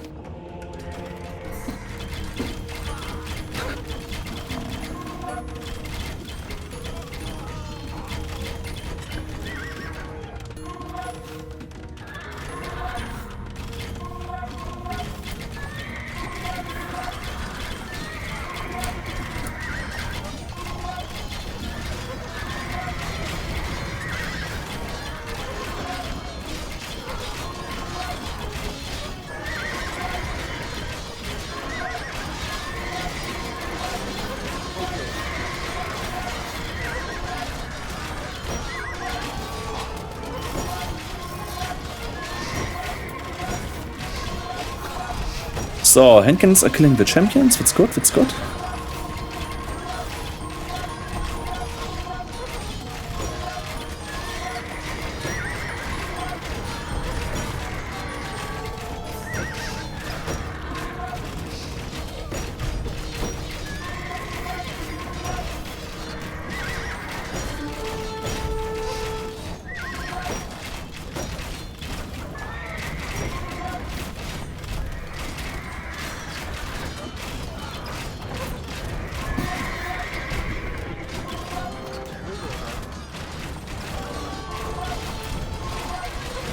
So, Hussars again getting some kills over here, which is awesome.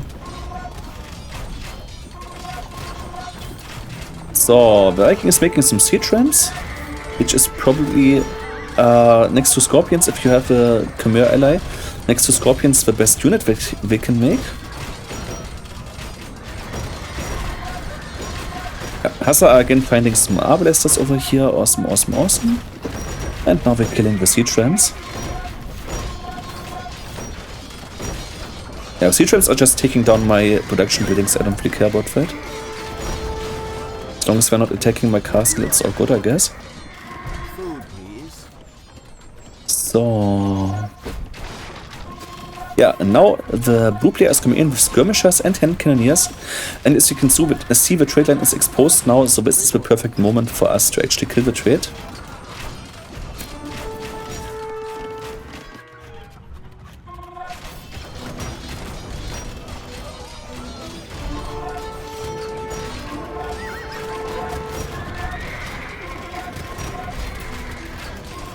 So, and the skirmishers alone are doing some nice damage already. I don't know why he is microing them like that, but doesn't matter.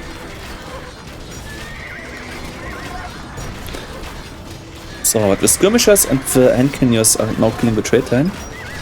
Okay, Mega Hassa are coming in, trying to clear this. But you also get some help of some melee elephants now. For some reason I'm not using the halberdier over here, I don't like that. Yeah, now I'm sending them in.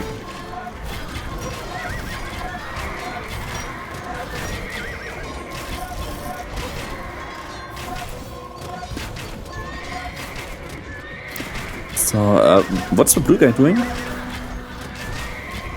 Okay, killing the Arbalesters now. Awesome, awesome, awesome. Yeah, and as you can see now that we are killing the trade, it's kind of obvious that this game cannot be returned anymore in the favor of the other players.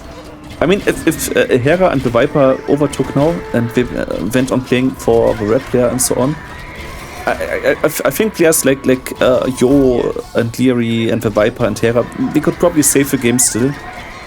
But seeing that both teams are pretty much on the same skill level, I don't really see them coming back at this point.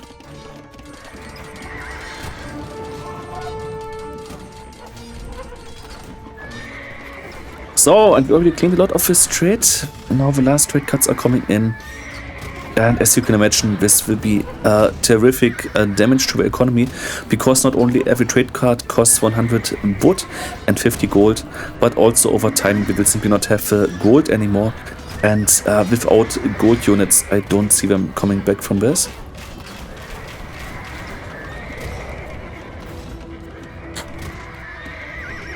So, Hassas chasing Lightcav, interesting. And now the Hassas are coming in to actually kill the economy in the red space.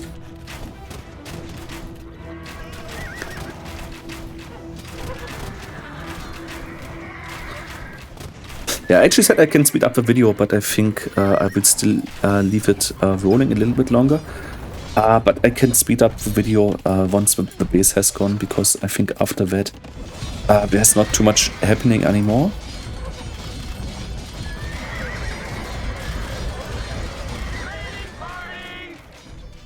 Yeah, raiding party.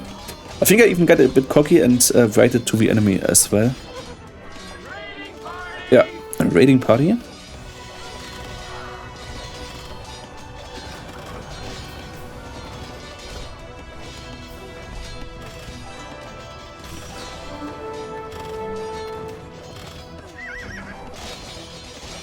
So, let's kill a TC, and as you can see, a mass of 43 Hassa can kill a TC very easily in Imperial Age.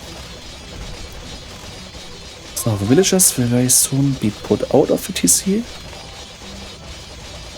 But we finish the TC first, and now we can finish the villagers.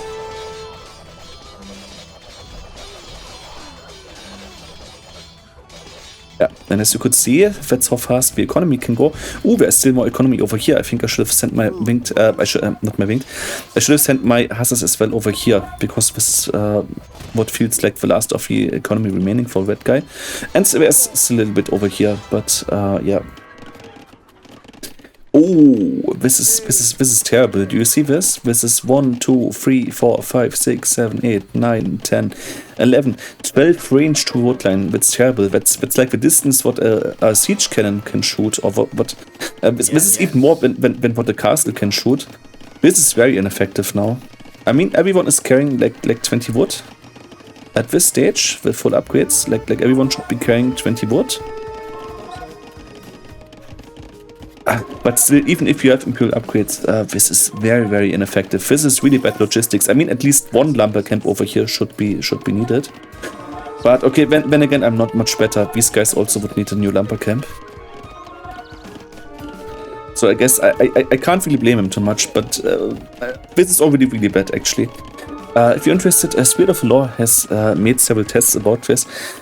Usually, it's wise to make a new lumber camp once your lumber camp is 3 to 4 tiles away from woodline. So if he had a lumber camp over here, it would already make sense to make a new one, actually. So, skirmishers are killing more trade.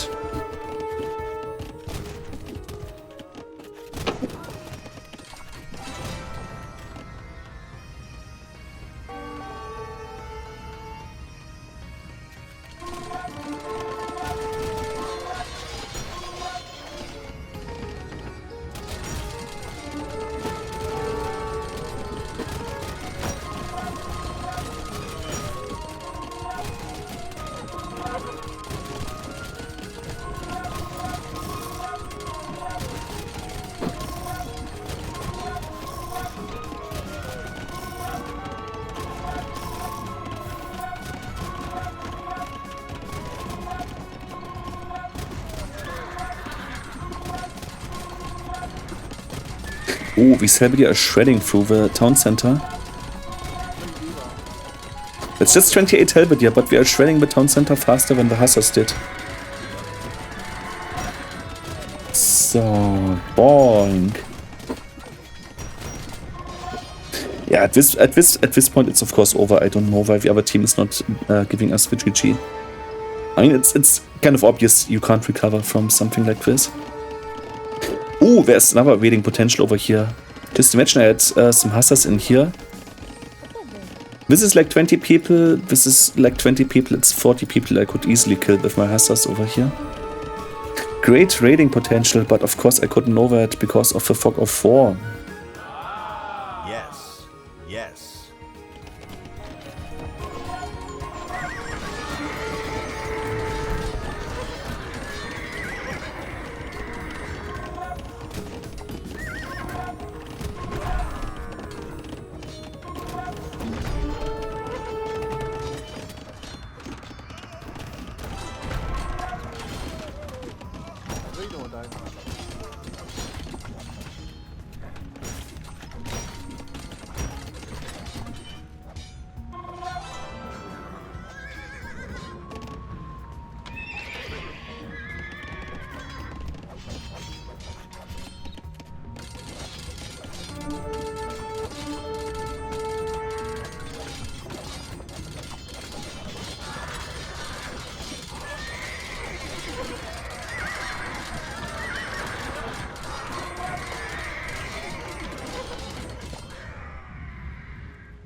Oh, it's terrible with directions here.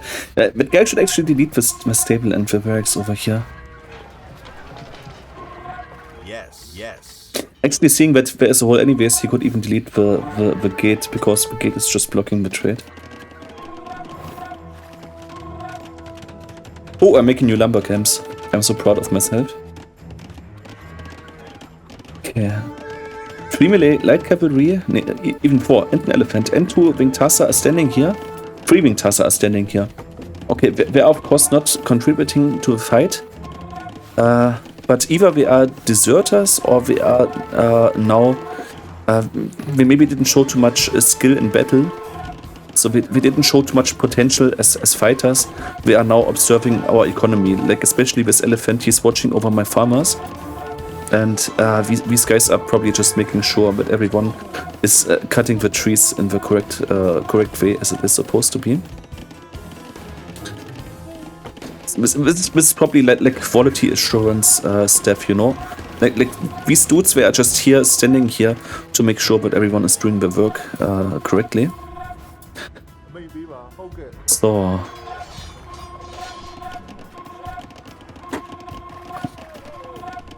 Oh, this wood that has been chopped here is such a crazy game. Such a crazy game.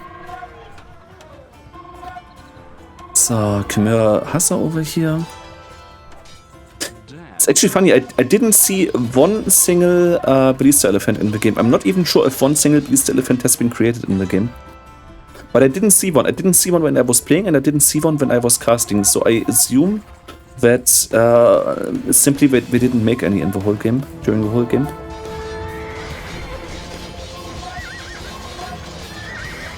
Ah, more paladins. I like to see that.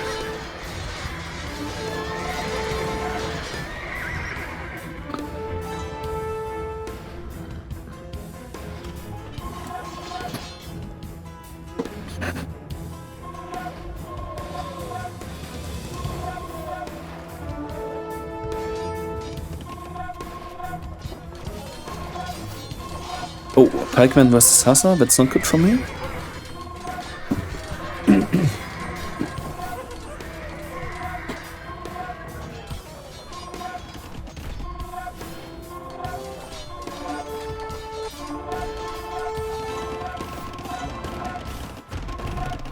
Okay, the red player is cutting the trees now. Ah, sorry, I took in my throat. The red player is cutting the trees now. I didn't really notice this when playing, but I guess it wouldn't have mattered anyways because I don't really have a lot of stuff over here. I have my stables, but I could rebuild them, and I only have a market, and Viona just can't kill my castle, so yeah, didn't really care. Or I wouldn't have really cared anyways.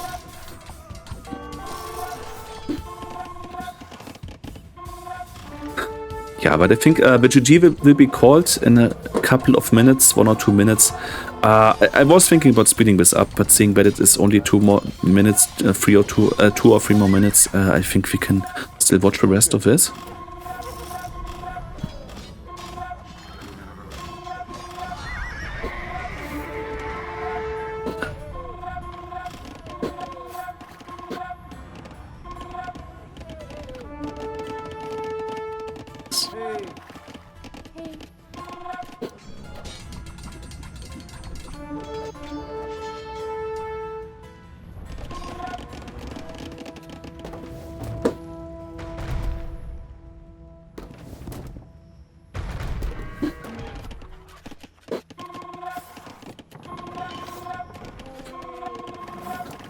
Okay, Moving Tassas are observing the woodcutters. Interesting. These walls are so crazy. This wall, this wall. Did he actually finish the wall over here? Ah, he's now finishing the wall. Or at least Western Barracks now, okay.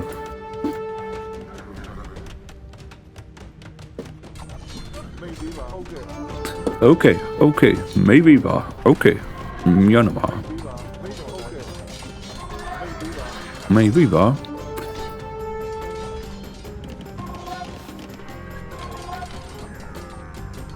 Okay, Visas are just standing here. I don't know what the purple player is doing, but he seems to be like in a deep shock state, like half of a coma. Like this dude is so shocked about what's happening to their team, he even forgot about all his Hassa over here. How much gold do we actually make? 1 sec. Whoops. Give me red. 1 red. Yeah.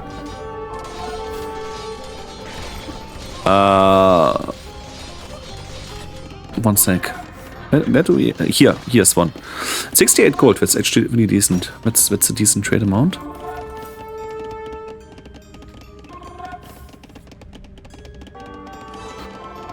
How is this player actually called? Annie Belore. Annie sounds like a girl's name, but then Annie is just a word in the English language as well. Usually, if a person is called Annie, it's with 2 N in my experience. Chipipo sounds like a guy's name. Seba could be a girl's name as well, but yeah, as I told, as I already said earlier in the game, yeah, 90% of the people playing this are actually men. It's probably even more than 90%. It's like probably 95%. I mean, if you have a look at the last tournament, like Red Bull Reinado in Spain, if you have a look at that, you almost only saw men in the crowd. Like you saw some women, of course, but it's probably not even 10%.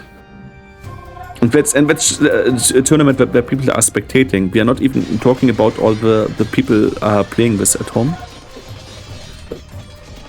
Okay, a yellow player is out, red player is out. I'm giving them the GG. And return to map. Yeah. Yeah, and that's it. One of the longest games I've actually played recently, or it's actually the longest game I played recently. I think it has been some time since I played a game that lasted over 3 hours. I can remember one game where I was playing 1 versus 1, Portuguese versus Portuguese, and we made Pretorias. And the map was really big, like it was a 6-player map, I think. And this game went like 6 or 7 hours. That was my record so far. But 3-hour games is usually not the standard for me. Most games are actually decided under 1 hour. Even many games are decided in less than 30 minutes if there's a lot of feudal aggression.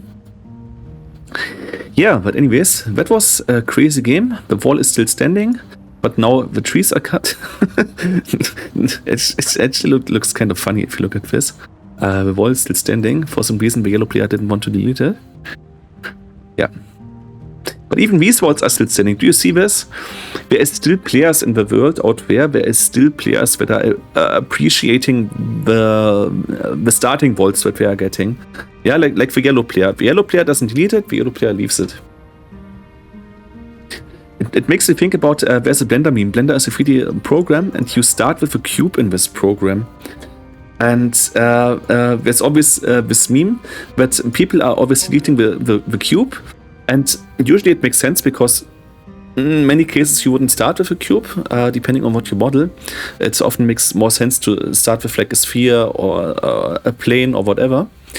And there's always this meme, and people are deleting the cube, the default cube, to then add another cube, which is, yeah, sorry, I had to think about this.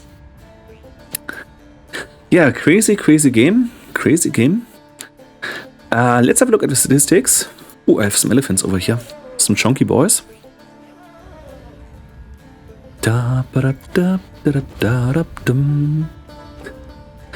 Yeah, as you can see, the scores by themselves are pretty impressive. Like 80,000 score is pretty impressive by its own.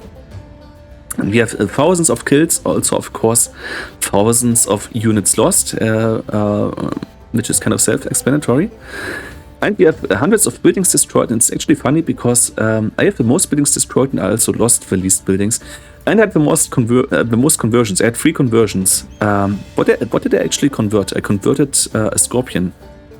What else did I convert in this game? Yeah, if you know it, you can write it in the comments. It would actually be interesting to know that. Yeah, lots of food collected. Look at this, 320,000 food collected. And I sent even more. I almost sent exactly 100,000 resources to my allies. It would have been funny if I had sent close to the end just another 500 to someone, because then it would have been exactly 100,000. Most of this was food, but I also sent some wood and also some gold. I think I probably sent like 3,000, 4,000 gold, maybe 10,000 wood, and the rest was probably all food. Okay, the uptimes are pretty generic. And I got 31,000 gold from my relics. Isn't that insane? 30,000 gold.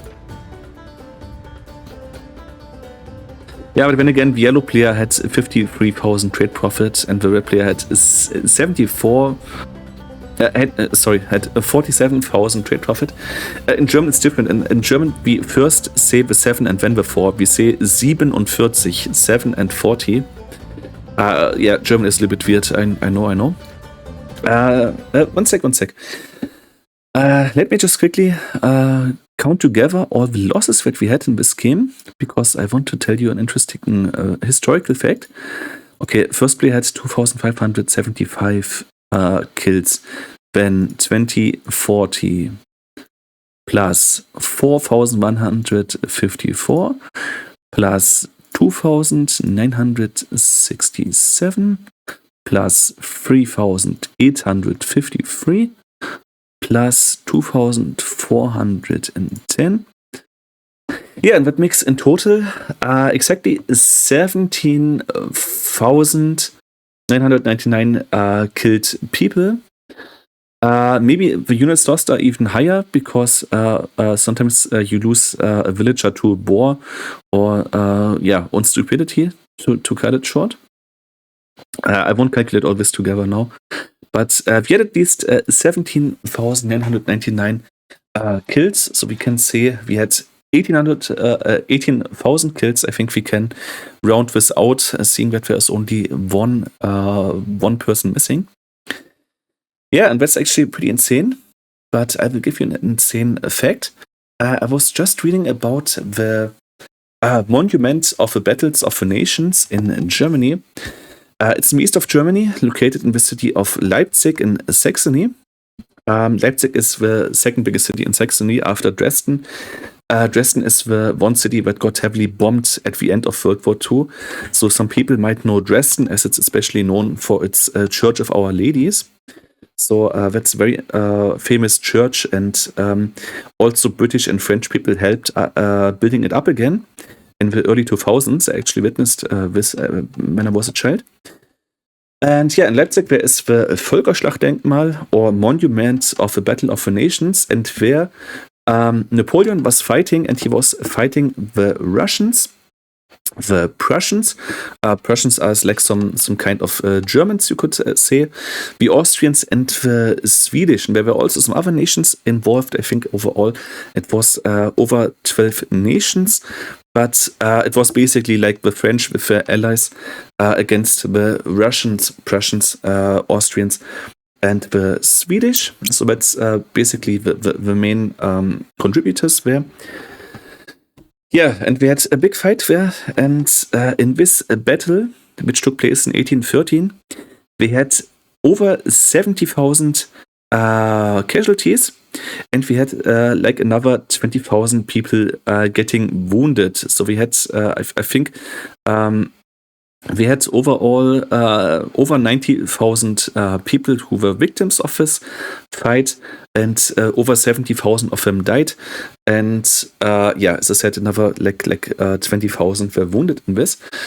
And if you think about this, this is actually crazy, because we have been fighting for 3 hours now.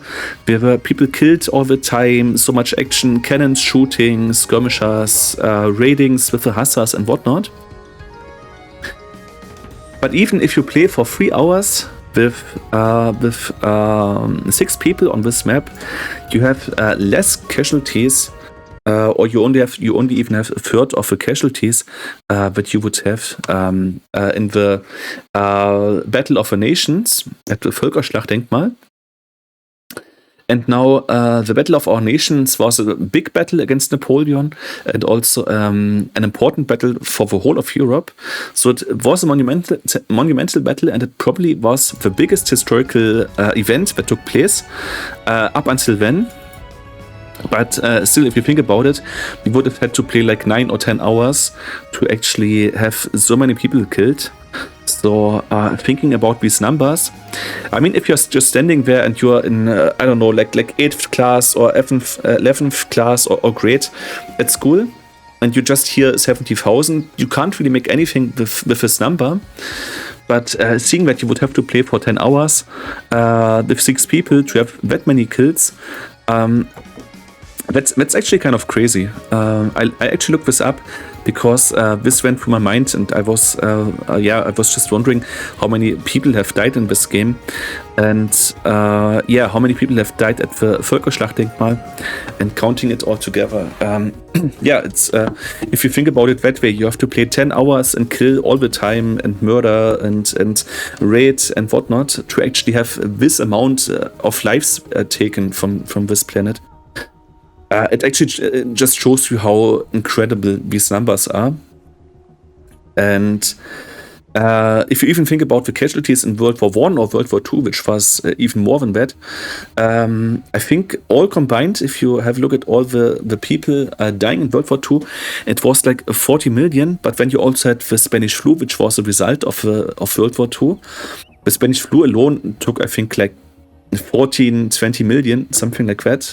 Crazy numbers. I can't tell you the exact amount, but it's very high. It's a very high number. That much I can tell you. If you just think about these numbers, we would have had to play 10 hours to kill 70,000 people. Let's round this up to 100,000 in 12 hours. Let's round this up to 200,000 a day. Let's just, for fun, let's just calculate how many days you would have had to play to kill as many people as in World War II. Let's say 40 million, right? 40 million divided by 200,000 a day. So a 2 with 5 zeros. We would have had to play 200 days non-stop in order to kill as many people as people were killed during World War II, which is pretty insane. And if we factor in all the people dying from diseases, Spanish flu, and whatnot, it probably would take a year. You would have to play 1 year non-stop to kill as many people as there were people killed in World War II. So looking at it that way, it's actually really insane. And now you could say, yeah, okay, but World War II also took place over 6 years. And that's true, of course. But it was not like constant fighting all the time. Sometimes troops were sent somewhere. Sometimes troops were just defending a spot, you know. It's not like in this game where it's fighting all the time and killing all the time. But the troops are used more effectively and more sensefully. And of course, opposite to an elephant in this game, every human soldier that you send in has their own brain and their own mind. And they wouldn't go in like the Helvetiers in this game. They wouldn't run into castle fire and shit like that, you know? Like, you don't have to be a military specialist to know that it's stupid to run into machine gun fire of the opponent. So if you factor this into account, and you would have to play 1 year straight with 6 people to have that many kills, it's really insane the number of people dying there. And then again, it's really also insane how many people are now living in Europe after all this, because you would think that after this many people dying in the war, you would think that it would be hard to repopulate Europe, but that's not the case. There are hundreds of millions of Europeans living in Europe, but it's just really crazy numbers. And if you put it even more crazy, let's say we have 8 billion people on this planet.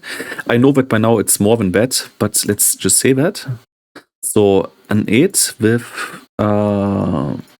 9 zeros, is that correct? 8,000, 8 million, 8 billion. Let's divide this by 40 million. That makes another 200.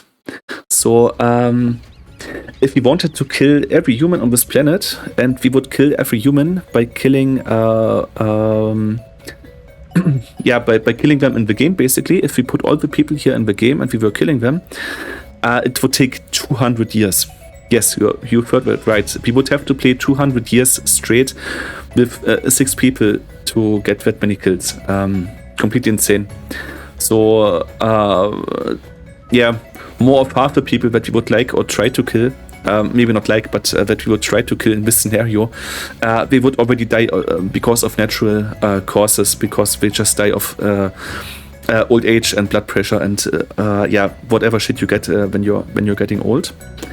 So I'm not saying this right now because I want to kill every human on the planet, but just to make you understand how many humans there are actually on this planet. Like, I think every single life actually matters on this planet, and I think that every one of us matters to a certain degree. But it would take 200 years, as I said, playing non-stop to kill that many people. I just want to show you how crazy high this number is. 8 billion people. Like 8 billion might not seem too much when we know that there are many billionaires in the world. But a dollar is a different thing, of course, than a human person. And seeing just this number, it's so insane. I mean, it's no wonder after all that there's so much pollution on this planet, and we have even climate change, that humans are changing the climate. I mean, 8 billion is just a crazy number. I mean, there's also over 1 billion goats on this planet. Or was it sheep? I'm not sure. Is it over 1 million goat or 1 million sheep? Yeah, but anyways, if you take the sheep and the goat together, it's definitely more than 1 billion. So the numbers of livestock are also really high, and if you take the fish in the ocean, it's even more than that. Yeah, but the number is still so incredible. Actually, I mean, it's no wonder to me that we can change this planet so much, and there's even climate change because of us. When you really try to understand this number, and not in a mathematical sense, but really in what does it mean? What is behind this number? What does it significate? You know? Okay, sorry. Let me clear my throat. Yeah, sorry, that was just one idea running through my mind. Actually, I just wanted to talk about the monument of the Battle of the Nations and the Battle of 1813. But yeah, these amounts of people killed are really, really sick, actually. And yeah, already 18,000 dead people is a lot. But as I told you, yeah, you would have to play like half a day to get to 70,000 or to get to all the casualties that we had in 1813. But then again, okay, I have to say, back then we had of course much bigger armies also, so we weren't restricted to 200 population, and then sending back in units. But yeah, anyways, I guess you probably know what I was about with this. Yeah, it's all just crazy numbers. But if you actually look into the ancient world, 18,000 is actually a really impressive number. Like, we had some sieges with the Romans, or with